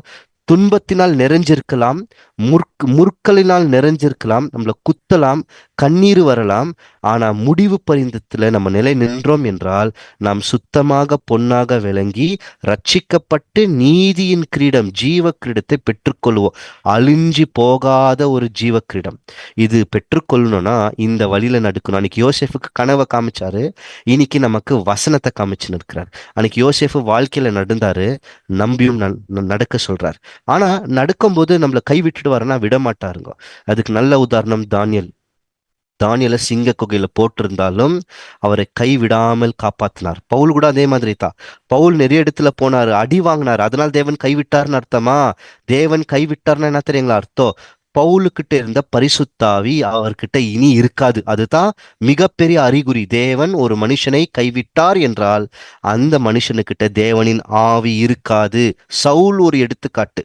சவுலை எப்போ தேவன் கைவிட்டாரோ பரிசுத்தாவி நீக்கப்பட்டு அசுத்தாவி உள்ள வந்து குழப்பத்துக்குள் போனார். அப்ப தேவன் ஒரு மனுஷனை கைவிட்டார் என்றால் அவங்க கிட்ட பரிசுத்தாவி இனி இருக்காது. ஆனா பவுல தேவன் கைவிடல. அநேக உபத்திரவத்துல போனாரு. ஆனா பின்னாடி எப்படி வந்தாருன்னு பாத்தீங்கன்னா ஜெயிச்சு 2000 வருஷம் கழிச்சும் நமக்கு ஒரு சாட்சியாக இன்னைக்கு அவரை பத்தி படிச்சுன்னு இருக்கிறோம். இதனாலதான் பிலிப்பியர்ல அவர் எழுதின நிருபத்தை ஒரு தடவை வாசிக்கலாம். பிலிப்பியர் 1:29. ஏனெனில் கிறிஸ்துவினிடத்தில் விசுவாசிக்கிறதற்கு மாத்திரமல்ல, அவர் நிமித்தமாக பாடுபடுகிறதற்கும் உங்களுக்கு அருளப்பட்டிருக்கிறது. ஆமாங்க, இது நமக்கு அருளப்பட்டிருக்கிறது. வேறையோ கிறிஸ்துக்காக, கிறிஸ்து நிமித்தமா நம்ம விசுவாசிக்கிறதுக்கு மட்டுமல்ல, ஒரு நல்ல விசுவாசத்துல வரணும்ட்டு இல்லை. ஆனா அந்த விசுவாசத்துக்கு இனவும் கூட இருக்குதுன்னு பாத்தீங்கன்னா சில பாடுகளும் இருக்கு. இந்த பாடுகளை பவுல் ஏத்துக்குன்னு இதுதான் முழுமையான சீஷத்துவம் அப்படின்னு புரிஞ்சுக்கின்னு இந்த பாடுகள் மூலியமாக ரோமுக்கு போறார். போய் அதிபதிகளுக்கு சொல்றார். இதெல்லாமே பவுலோடைய சிந்தனைக்குள் இருந்ததா. இது இருந்த தொட்டு தான் அவரால் சொல்ல முடிஞ்சதுங்க. என்ன சொல்ல முடிஞ்சிச்சுன்னா, கிறிஸ்துக்குள் இருந்த அந்த சிந்தனை இன்னைக்கு நம்மளுக்குள்ள வரணும் இல்லைங்களா? அதுக்கு முன்னாடி பவுலுக்கிட்ட இருந்துச்சு அந்த சிந்தனை. அதனால்தான் நான் கிறிஸ்துவை பின்பற்றி போனதை போல் என்னை பின்பற்றி வாருங்கள். என்ன பாத்தீங்களா, நான் எப்படி கிறிஸ்து பின்னாடி போறேன், அதே மாதிரி நீங்களும் போங்கன்ட்டு. பவுல் அன்னைக்கு பிடிச்சிட்டாங்க, அரெஸ்ட் பண்ணிட்டாங்க. நம்ம பிலிப்பு பட்டணத்தை யோசிச்சு பாருங்களேன். பவுலை பிடிச்சாங்க, அரெஸ்ட் பண்ணாங்க. ஆனா அதை அவர் பயன்படுத்தி அங்க இருக்கிற சிறை அதிபதிக்கு சத்தியத்தை சொல்லி அவங்கள கிறிஸ்துவின் விசுவாசிகளா மாத்திட்டார். நம்மள கூட நிறைய நேரத்துல நம்ம துன்பத்துல ஏதோ ஒண்ணு இருக்கோ அதை நம்ம வாய்ப்பாய் பயன்படுத்திக்கின்னு நம்ம சங்கிலியில் இருந்தாலும் அதை சுவிசேஷத்தை திறக்கிற சாவியாக மாத்தி மற்றவர்களுக்கு சத்தியத்தை சொல்றதுக்கான தருணமாய் மாத்தணும். நம்ம கிட்ட ஒரு தவறானது வந்தா அது எப்படி நாம் நன்மையாக மாற்ற முடியும்? இதெல்லாம் யார் யோசிக்கிறாங்களோ அவங்க உண்மையாக சத்தியத்தில் வளர்ந்து நிற்கிறவர்கள் அப்படின்னு நம்ம நல்லா புரிஞ்சுக்கலாம். இது சாதாரணமா ஒரு நாள்ல வரவே வராதா. நம்மளுக்கு அனுபவத்துக்குள் போனா மட்டும்தான் வர முடியும். அவருடைய சாட்சிகளை மற்றவர்களுக்கு தேவன் பயன்படுத்துவார். இது ஒரு பாடம். இன்னொரு 2-3 பாடத்தை நம்ம பார்க்கலாம். அடுத்து அப்படியே கொஞ்சம் முன்னாடி வந்தா அப்போஸ்தலனாகிய பவுல் வந்து ஜெருசலேமுக்கு போனாருன்னா அவர் கண்டிப்பா பிடிக்கப்படுவாரு. கை கால்லாம் கட்டி காமிச்சாரு இல்லைங்களா, நீங்க போனீங்கன்னா இதே மாதிரி மாட்டிக்குவீங்க அப்படின்ட்டு. அப்போ சில நேரத்துல அப்போ பவுலுக்கு வந்து பரிசுத்தாவி உணர்த்துதல் போவாதன்னு சொன்னதா தேவன் வந்து பவுல நீ போவாதப்பா, ஜெருசலேமுக்கு நீ போனா இப்படி ஆயிடும் அப்படின்னு சொல்ல வந்தாரா? அல்லது ஜெருசலேமுக்கு போனா நீ இப்படி நடுக்கோன்ட்டு பவுல வந்து தயார் பண்ணின்னு வந்தாரா? மனதளவில் தயார் பண்ணார், பக்குவம் பண்ணார். அப்போ பவுல் ஜெருசலேமுக்கு போகும்போது என்ன புரிஞ்சுக்கினார்னா, அவருக்கு ஏதோ வந்து எதிர்பார்க்காத நேரத்துல இப்படி மாட்டிக்கினாருன்னு இல்லை, முழு எதிர்பார்ப்போட போனார். எப்போ மாட்ட போறேன், இன்னிக்கா நாளைக்கா, அந்த வாய்ப்பை நான் எப்படி பயன்படுத்தலாம், சத்தியத்தை எப்படி சொல்லலாம், இந்த நோக்கத்துல பவுல் முன் தொடர்ந்து போயினே இருந்தாரா. நமக்கும் நிறைய நேரத்துல தேவனின் பரிசுத்தாவினால் நமக்கும் சில எப்படி சொல்லலான்னு பார்த்தீங்கன்னா அவர் முன்னாடி எச்சரிப்பு கொடுக்குவார், இந்த இடத்துல போனா இப்படி நடுக்கும். அதனால போவாதன்னு அர்த்தம் இல்லை, நம்மளை ஏற்கனவே தயார் பண்றார். இப்படி போனா இங்க இப்படி நடுக்கோ, அதனால நீ எதிர்பார்த்து போ, இப்படிதான் நடுக்கோ. ஆனா போற இடத்துல சத்தியத்தை சொல்றத மட்டும் நிக்காதன்ட்டு நம்மள முன்னாடி தயார் பண்ணுவார். அதுக்கு சில உதாரணங்கள் பழைய ஏற்பாட்டுல பார்த்தா எலிசா தீர்க்கதரிசி. ஞாபகம் இருக்கும்னு நினைக்கிறேன். எலிசா தீர்க்கதரிசி வந்து ஒரு ஸ்திரீயோடைய ஒரு பையனை, சின்ன பையனை உயிரோட எழுப்பிட்டு இருக்குவாரு. அந்த குடும்பத்துக்கு கூப்பிட்டு அந்த ஸ்திரீ கிட்ட பேசுவார். என்ன சொல்வாருன்னா, "அஹ், இங்க வந்து ஒரு பெரிய பஞ்சம் வரப்போகுது. அந்த பஞ்சம் 7 வருஷம் நீடிக்கும். அதனால நீங்க இருக்காத, நீயும் உன்னுடைய குடும்பத்தை கூப்பிட்டுக்குன்னு எங்கன்னா போன்னு சொல்லி முன்னாடி எச்சரிப்பு கொடுக்குவார். அதனால தேவன் வந்து எச்சரிப்பு கொடுக்கிறாரு, அதனால நம்ம பயந்துடக்கூடாது. தேவன் எச்சரிப்பு கொடுக்கிறாருன்னா நம்மள அதே அநேக நேரத்துல நம்மளை தயார்படுத்துறாருன்னு அர்த்தம். அதுக்கு எரேமியா ஒரு நல்ல உதாரணங்க. தேவன் வந்து எரேமியா கூப்பிடுவார். கூப்பிட்டு என்ன சொல்வார்னா, எரேமியா நீ போ, யூதால இருக்கிற மக்களுக்கு நீ போய் பிரசங்கம் பண்ணு. ஆனா நீ பண்ற பிரசங்கத்தை அவங்க கேட்கவே மாட்டாங்க. உன்னை எப்படி பார்க்குவாங்கன்னா, கோமாளி மதி பார்க்குவாங்க. ஆங்கிலத்துல ஃபூலிஷ்னு வரும். உன்னை கோமாளி மதி பார்க்குவாங்க. அவங்க முன்னாடி நீ இப்படித்தான் இருக்குவ, ஆனாலும் நீ தைரியமா போ, நீ பிரசங்கம் பண்ணு. அங்க இருக்கிற ராஜாக்கள், அதிபதிகள், ஆசாரியர்கள், யூதாவில் இருக்கிற மக்கள் எல்லாருக்கும் நீ போய் சொல்லு. உனக்கு எதிர்த்து வருவாங்கோ, ஆனா உன்னை கீழே தள்ள முடியாது. ஏன்னா உன்னோட நான் இருக்கிறேன்னு சொல்லி எரேமியாவை தயார் பண்ணி அனுப்புவார். ஏன்னா எரேமியா போன உடனே திகைச்சு போய், என்ன தேவனே நான் பிரசங்கம் பண்றேன், கேட்க கேட்க மாட்டேன் இருக்கிறாங்கன்ட்டு அவர் பின்வாங்க கூடாது. தயார் பண்றாரு, நீ போ பண்ணு. ஆனா மக்கள் இப்படிதான் பண்ணுவாங்க. அப்போ எரேமியா என்ன எதிர்பார்ப்புல போறாருன்னா, தேவனுடைய வேலையை நான் செய்ய போறேன், ஆனா மக்கள் கேட்க மாட்டாங்க. ஆனாலும் அவர் சொன்ன கட்டளையை நான் பண்ணியே பண்ணோம். இந்த எதிர்பார்ப்புக்காக தேவன் தயார் பண்ணாராம். நம்மள கூட அநேக நேரத்துல முன்னாடி நம்மளுடைய வாழ்க்கையில் ஒரு பெருங்காத்து வரும். அந்த பெருங்காத்து வருவதற்கு முன்பதாகவே இங்க தயார் பண்ணுவார். சில சில வசனங்கள், சில சத்தியங்கள், சில மேகம் போன்ற இருக்கிற திரளான சாட்சிகளை வைத்து, அல்லது மற்றவர்களுடைய வாழ்க்கையை நமக்கு அடையாளமா காமிச்சு, முன்னாடி ஒரு பெரிய பெருங்காற்றுக்குள்ள நம்ம நடந்து போவோம். நிக்க வைக்க மாட்டாரு, ஆனா தயார் பண்ணுவார். அப்ப பெருங்காற்றுக்குள்ள போகும்போது நாம் தளராமல், விழுந்து போகாமல், சரியா உறுதியுடன் நடுக்கணும்ட்டு சில நேரத்துல தேவன் நமக்கு எச்சரிப்பான பாடங்களை முன்குறித்தே கொடுக்குவார். எச்சரிப்பான வசனங்கள், எச்சரிப்பான அனுபவங்கள் இதெல்லாம் கொடுத்திருக்குவார். நம்ம பயந்து போகணும்னு அல்ல, பின்வாங்கணும்னு அல்ல, உறுதியாய் அதுக்குள் போகும்போது நிக்கணும்ட்டு நம்மளை தயார்படுத்துவாராம். பவுலை தயார்படுத்தின மாதிரி. பவுல் என்ன புரிஞ்சுக்கினாரு? நான் முன்னாடி போற தேவனின் கரம் என்கிட்ட இருக்கு. நாம என்ன புரிஞ்சுக்கணும்? தேவனே, நான் முன்னாடி போற பாதையில இதெல்லாம் இருக்குன்னு எனக்கு முன்னாடி நீங்க சொன்னது நல்லது. நான் முன்னோக்கி போயினே இருக்கிற. என்ன நம்பிக்கைனா, நீங்க என்னோட இருக்கிறீங்க. என்ன நடந்தாலும் சரி, நீங்க என்ன பாத்துக்குவீங்கன்னு போறாங்க பாருங்க. அவங்க உண்மையாக இடுக்கமான வாசல்ல நடுக்கிறவர்கள்.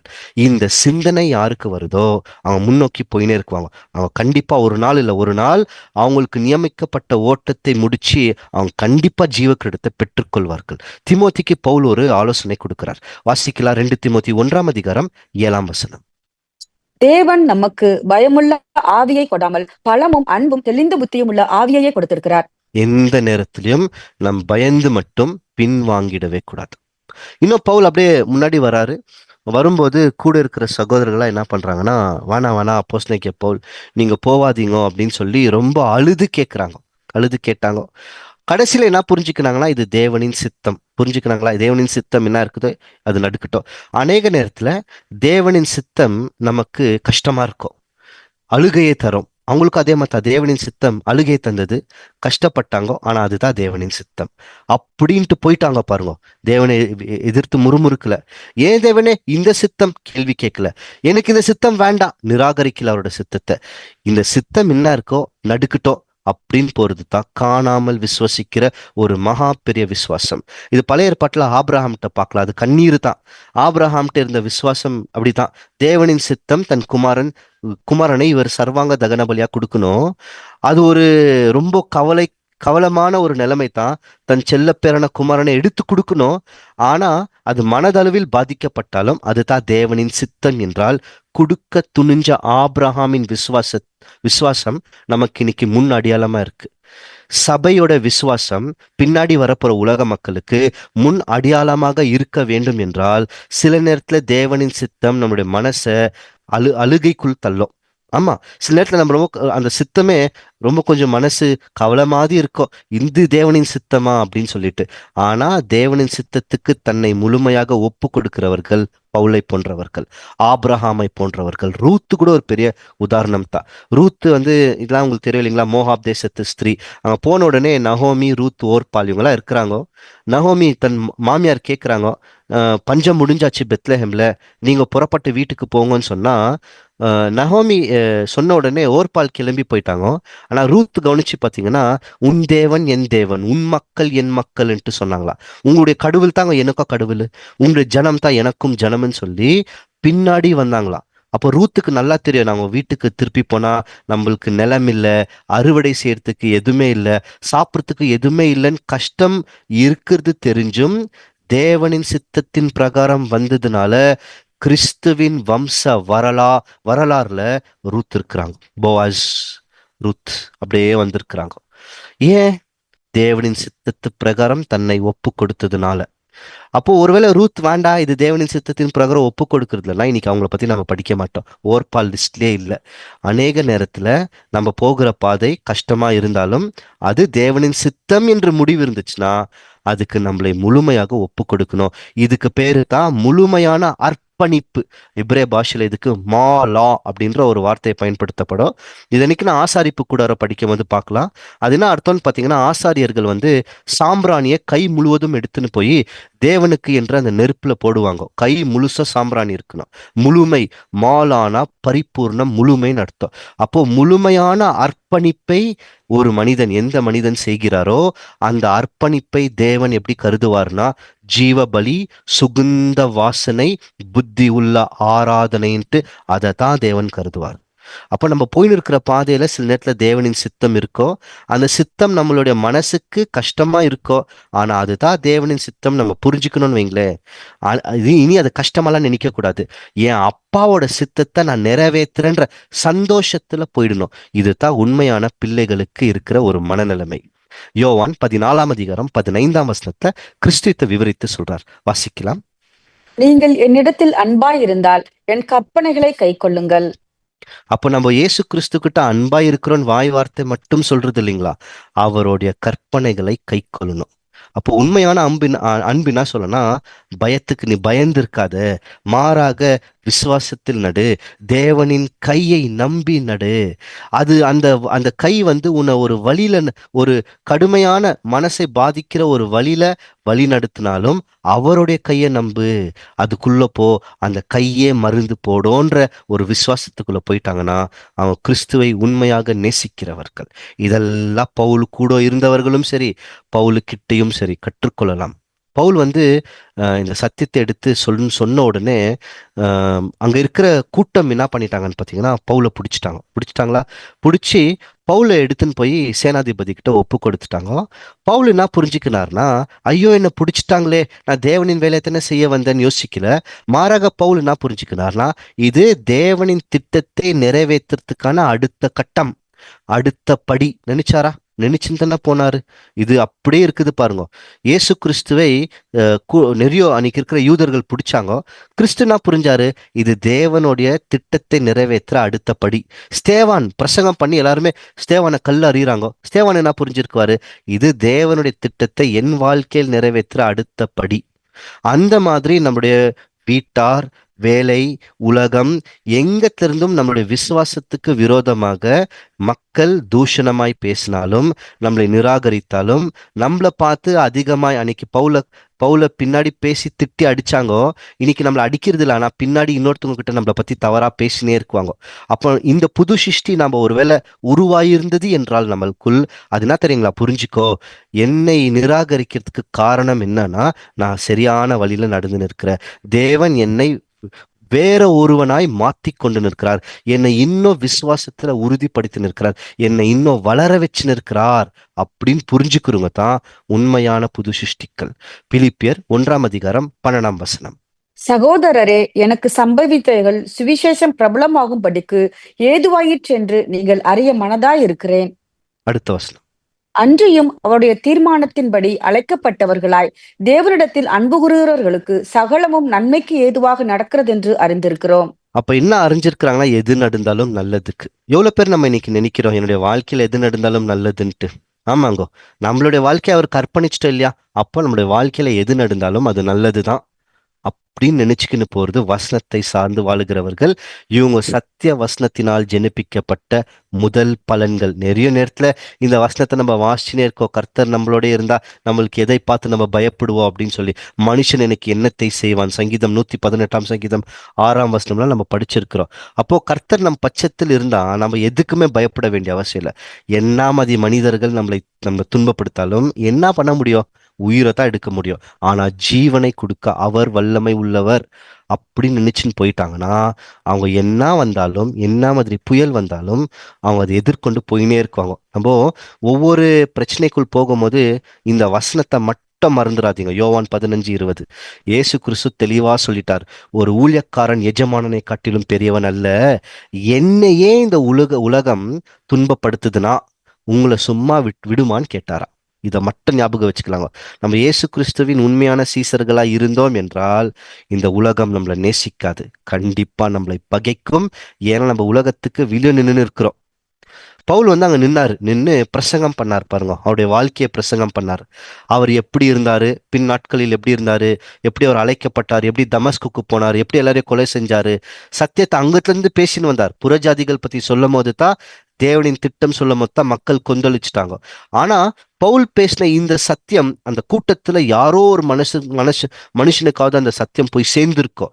தேவனுடைய வசனம் எல்லாம் விருதாயெல்லாம் போவாது. தேவன் பேச வைக்கிறாருன்னா அது எங்கேயோ பலன் கொடுத்துரும். இது எப்படி புரிஞ்சுக்கலாம்னா, அநேக நேரத்துல நம்மளுடைய வாழ்க்கையின் சாட்சியே மற்றவர்களை சத்தியத்தில் வழிநடத்த ஊக்கம் பண்ணும். இதை நான் சொல்றது கொஞ்சம் நல்லா கவனிக்கலாம் பாருங்க. நம்ம சத்தியத்தை தெரிஞ்ச உடனே மற்றவர்களை சந்திக்குவோம். சந்திச்ச உடனே என்ன பண்ணுவோம்? போய் உடனடியாக அவங்களுக்கு டாக்டரின்ஸ் உபதேசங்கள் சொல்ல தொடங்கிடுவோம். இல்ல வேதாகம பிரகாரம் ஒரே தேவன் தான், ஒரே கடவுள் தான், அப்படி இப்படின்னு நிறைய விஷயங்கள் பேச தொடங்கிடும் இப்போ. ஆனா நிறைய நேரத்துல அது பலமான ஆகாரம், நிறைய பேரால ஏத்துக்கொள்ள முடியாது. எங்கத்துல இருந்து தொடங்கலான்னு பாத்தீங்கன்னா, நம்ம அநேக நேரத்துல கொஞ்சம் கொஞ்சமா பால் அப்படின்னு சொல்லியிருக்கோம். இந்த பாடத்துல இன்னும் நல்லா கத்துக்கலாம், நம்முடைய சாட்சியை கூட பேசலாம். ஏன்னா பவுல் அவருடைய வாழ்க்கையை தான் இன்னைக்கு சாட்சியா பேசின்னு இருக்கிறார். அதுக்கு உதாரணம் பார்க்கணும்னா, இயேசு கிறிஸ்து ஒரு மனுஷன், பிறவியிலிருந்து குருடனாகிய மனுஷன். அந்த மனுஷனை கண் பார்வை கொடுத்துறாரு. கண் பார்வை அடைஞ்ச உடனே அந்த மனுஷன் போய் நிறைய பேரை சந்திக்கிறாரு. சந்திச்சுட்டு அவர் உபதேசங்களையா சொன்னாரு? இல்லைங்கோ. அவர் என்ன சொன்னாருன்னா, சாட்சி கொடுத்தாரு. என்ன சாட்சி கொடுத்தாருன்னா, இது எப்படி நடந்ததுன்னு தெரியல, நான் பார்வையற்றவனா இருந்தேன், எனக்கு இப்ப பார்வை வந்ததுன்னு சொன்ன சாட்சி அங்க நிறைய பேரை உழுக்குனது. யார் அது? கிறிஸ்துவன் தேட தொடங்குனாங்களா, இவங்க அம்மா அப்பாவிலே வர வச்சிருவாங்க. அந்த மாதிரி சம்பவம் நடந்தது. இப்போ அப்படியே இன்னும் கொஞ்சம் முன்னாடி போனோன்னு வைங்களேன், அந்த சமாரிய ஸ்திரியை கூட கிணத்துக்கிட்ட இயேசு கிறிஸ்து உட்காந்து பேசின உடனே இந்த ஸ்திரீ போய் பட்டணத்துக்குள் கொடுத்த சாட்சி நிமித்தமாக நிறைய பேர் வந்தாங்க, கிறிஸ்துவின் வார்த்தையை கேட்க தொடங்குனாங்க. அப்போ நம்ம சத்தியத்தை சொல்றோம், சில இடத்துல சத்தியத்தை சொல்ல முடியாத சூழ்நிலை இருக்கோ, அப்ப என்ன சொல்லணும்னா, எப்படி என்ன தேவன் தெரிந்து கொண்டார், எப்படி எனக்கு சத்தியம் வந்தது, அந்த சத்தியத்தின் நிமித்தமாக இன்னைக்கு என்னுடைய வாழ்க்கை எப்படி மாற்றப்பட்டிருக்கு. நிறைய பேர் இன்னைக்கு சாட்சி சொல்லுவாங்க. எப்படி தெரியுங்களா சொல்லுவாங்க?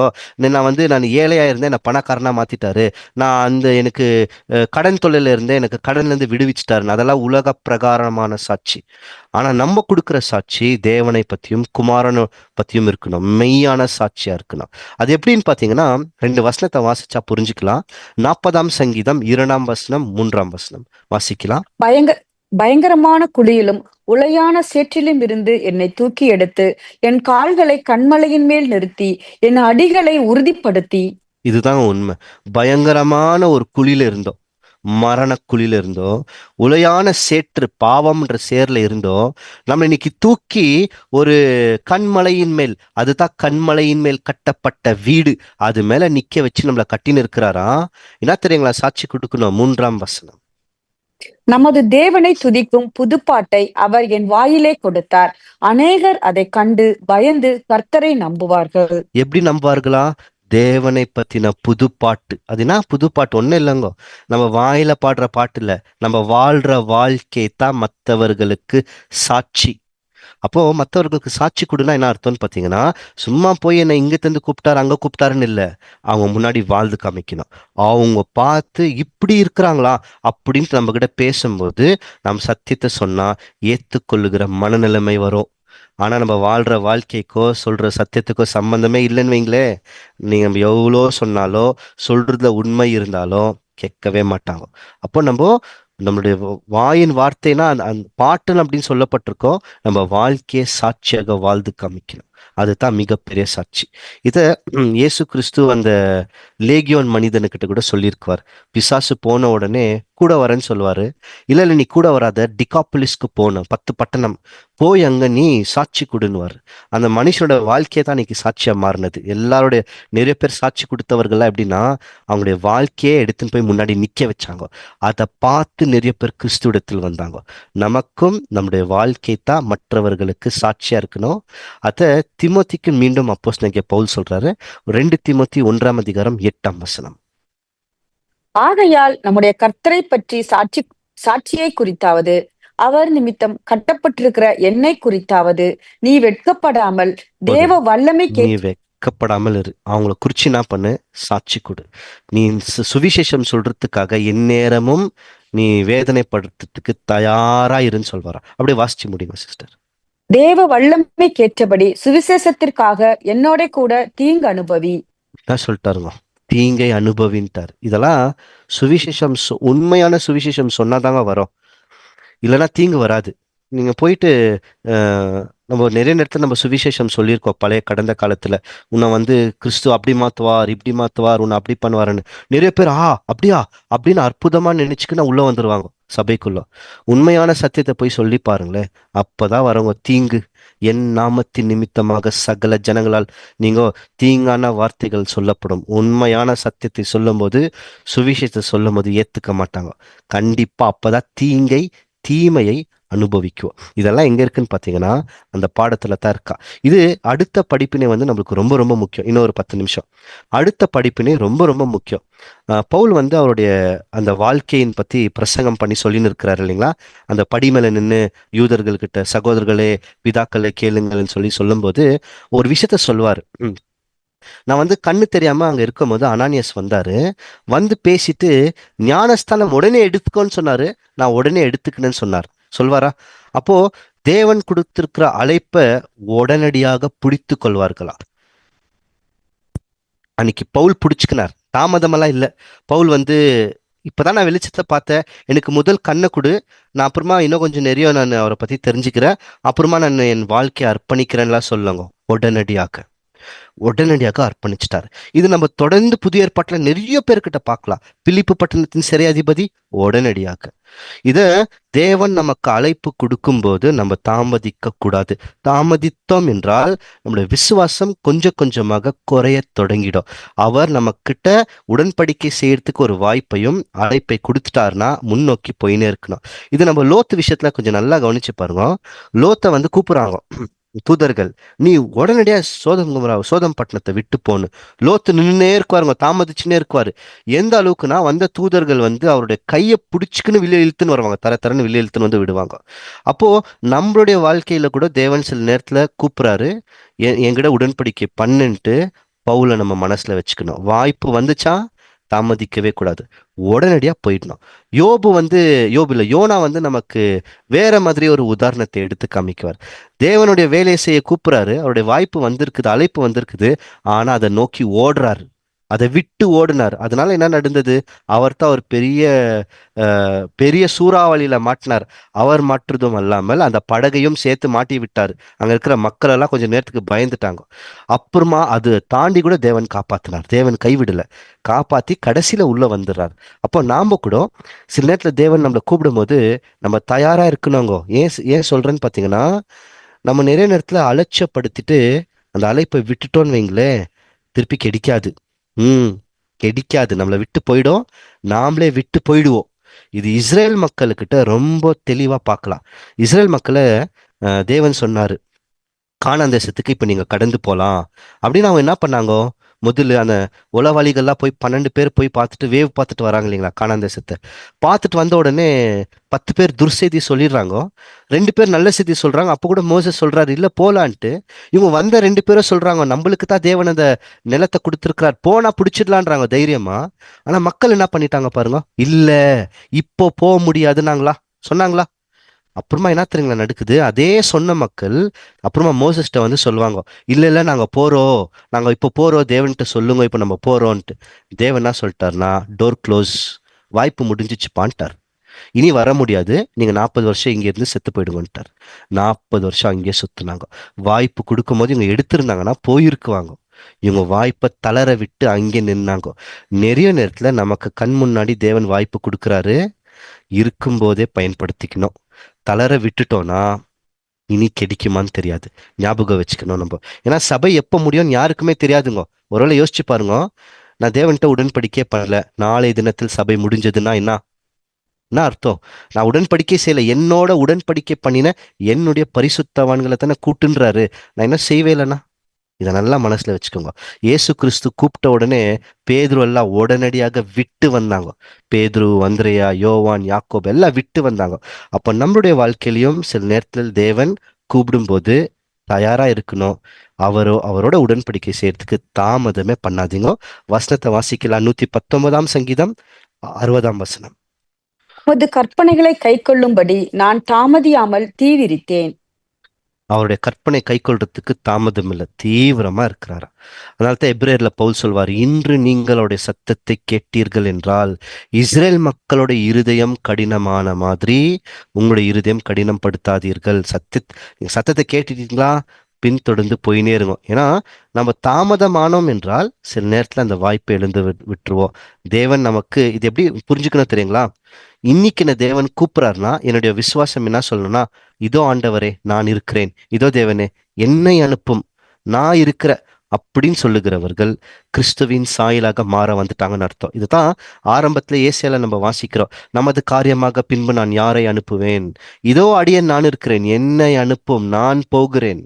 போனாரா? கிறிஸ்துவின் சிந்தனை, கிறிஸ்துவின் சாயலாக மாற வந்துக்கிற ஒருத்தவங்கள்கிட்டயும் இந்த குணாம்சங்கள் வந்தது என்றால் அவர்கள் கிறிஸ்துவின் சாயலாக நாளுக்கு நாள் பிரதிபலிக்க தொடங்கிட்டாங்கன்னு புரிஞ்சுக்கலாம். இது எல்லாமே பவுலுக்கிட்ட இருக்குதுங்க இந்த படிப்பினையில. இன்னும் ஒரு விஷயத்த பார்க்கலாம். இன்னும் நிறைய படிப்பினை இருக்கு, இதுல ரொம்ப முக்கியமானது மட்டும் பார்க்கலாம். அன்னைக்கு பவுல் சொன்ன பிரசங்கத்தை கவனிச்சு பார்த்தா கூட இருக்கிறவங்களே பவுலுடைய சொந்த இனத்தாரே தாங்க பவுலை எதிர்த்தாங்க. இயேசு கிறிஸ்துவும் சுவிசேஷத்தை சொன்ன வந்தாரு, சொந்த சகோதரர்களை தான் எதிர்த்தாங்க. ஆமாவா இல்லைங்களா? அதோ ரொம்ப குறிப்பாக எந்த அளவுக்கு எதிர்த்தாங்கன்னா, நாசரேத்ல போறாரு, பிரசங்கம் பண்றாரு, எலியா பத்தின அற்புதத்தையும் அந்த ஜாராஃபேத் விதவை சொன்ன உடனே இயேசு கிறிஸ்து வந்து மலை மேல இருந்து தள்ளுறதுக்கு போயிட்டாங்களா, சாகடிச்சிடலான்ட்டு. சொந்த மக்கள் தான் எதிர்க்குவாங்க. யோசேஃப் சொந்த சகோதரர்கள் தான் எதிர்த்தாங்க. தாவீது போய் கோலியாத்துக்கிட்ட சண்டை போடுறதுக்கு போறாரு, தன் சொந்த சகோதரன் எலியாபு அவரை பார்த்து ஒரு மாதிரி கேவலமா பேசுவார். அப்போ சத்தியத்தில் வழி நடத்துறவர்களுக்கு முதல் எதிர்த்து நிற்கிறவர்கள் யார் தெரியுங்களா? வாசிக்கலாம், மத்தேயு 10:36. ஒரு மனுஷனுக்கு சத்துருக்கள் அவன் வீட்டாரே. இதுதாங்க உண்மை. எப்போ ஒருத்தவங்க உண்மையா நிக்கிறாங்களோ அவங்க வீட்டாரே சத்ருவா மாறுவாங்க. ஆனா இது நம்மளுக்கு தேவன் முன்னாடியே காமிக்கிறார், எச்சரிப்பு. ஏன்னா இதுதான் வழி, இப்படி நடக்கும் போது இதெல்லாம் நடக்கும், அதனால பின்தொடர்ந்து போயிடாத, பின்தங்கிடாத, தைரியமா வா, நான் முன்னாடியே உனக்கு சொல்லிட்டேன் அப்படின்னு சொல்றாராம். இத பவுலோடைய கைதியா அவர் என்ன புரிஞ்சுக்கினார்னா, அவர் கைதி ஆகும் போது இது தேவனுடைய தெய்வீக வழிநடத்தல், புரிஞ்சாரா? டிவைன் டிரான்ஸ்போர்டேஷன் சொல்லலாம். என்னன்னா இன்னைக்கு நம்ம போக்குவரத்து இருக்குது பாருங்க, போக்குவரத்துக்கு பஸ்ஸு, ஆட்டோ, ஏதோ வாகனத்தை பயன்படுத்துறோம். அவர் என்ன புரிஞ்சுக்கினார்னா இதுதான் தெய்வீக போக்குவரத்துன்னு புரிஞ்சார். ஏன்னா இதன் மூலியமாக என்னை சத்தியத்தை சொல்றதுக்கு தேவன் ரோமுக்கு கூட்டின்னு போறாரு. யோசேஃபா அதே மாதிரி தான், எஸ்தர் அதே மாதிரி தான். என்ன நடக்குதுன்னு தெரியல, ஆனா தேவன் தன்னுடைய வேலைக்காக பயன்படுத்தினார். அதனால நம்மளுடைய வாழ்க்கையில் எது நடந்தாலும் நடக்கும் போது என்ன புரிஞ்சுக்கணும்னா, ஒருவேளை என்னுடைய வாழ்க்கை தேவனுக்கிட்ட அர்ப்பணிக்கப்பட்டிருந்தால் மட்டும்தான் என்ன புரிஞ்சுக்கலாம்னா இது தேவனுடைய தெய்வீக வழி நடத்துதல்னு புரிஞ்சுக்கணும். வாசிக்கலாம், நீதிமொழிகள் 16:9. மனுஷனுடைய இருதயம் அவனுடைய வழியை யோசிக்கும், அவனுடைய நடைகளை உறுதிப்படுத்துகிறவரோ கர்த்தர். இவர் தாங்க நம்மளுடைய நடத்தையை, நம்மளுடைய வழிகளை உறுதிப்படுத்த வேண்டும் என்றால் அவர் கர்த்தர் தான் உறுதிப்படுத்த வேண்டும். வேற யாருமே கிடையாது.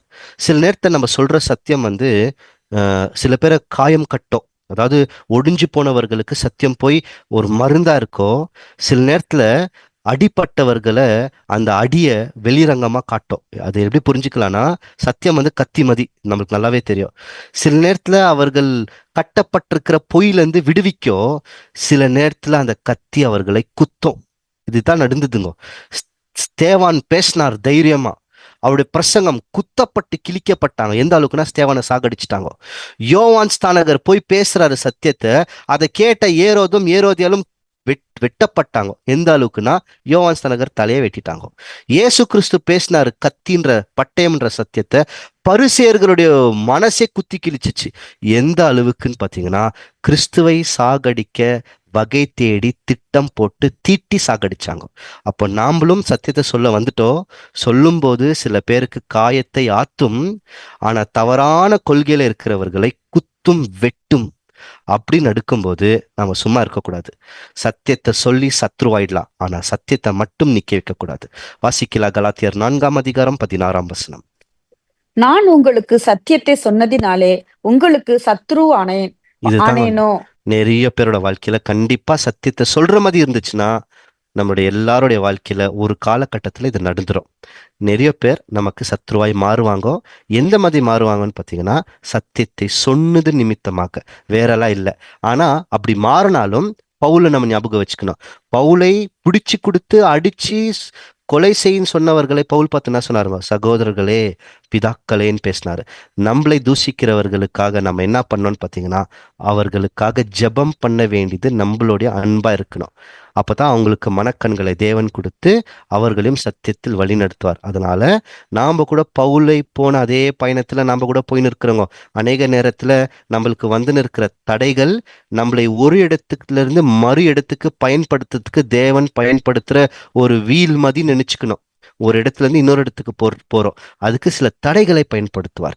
சில நேரத்துல சில உபத்திரவங்களை பயன்படுத்துவார். சில நேரத்துல சத்தியத்தை பயன்படுத்துவார்.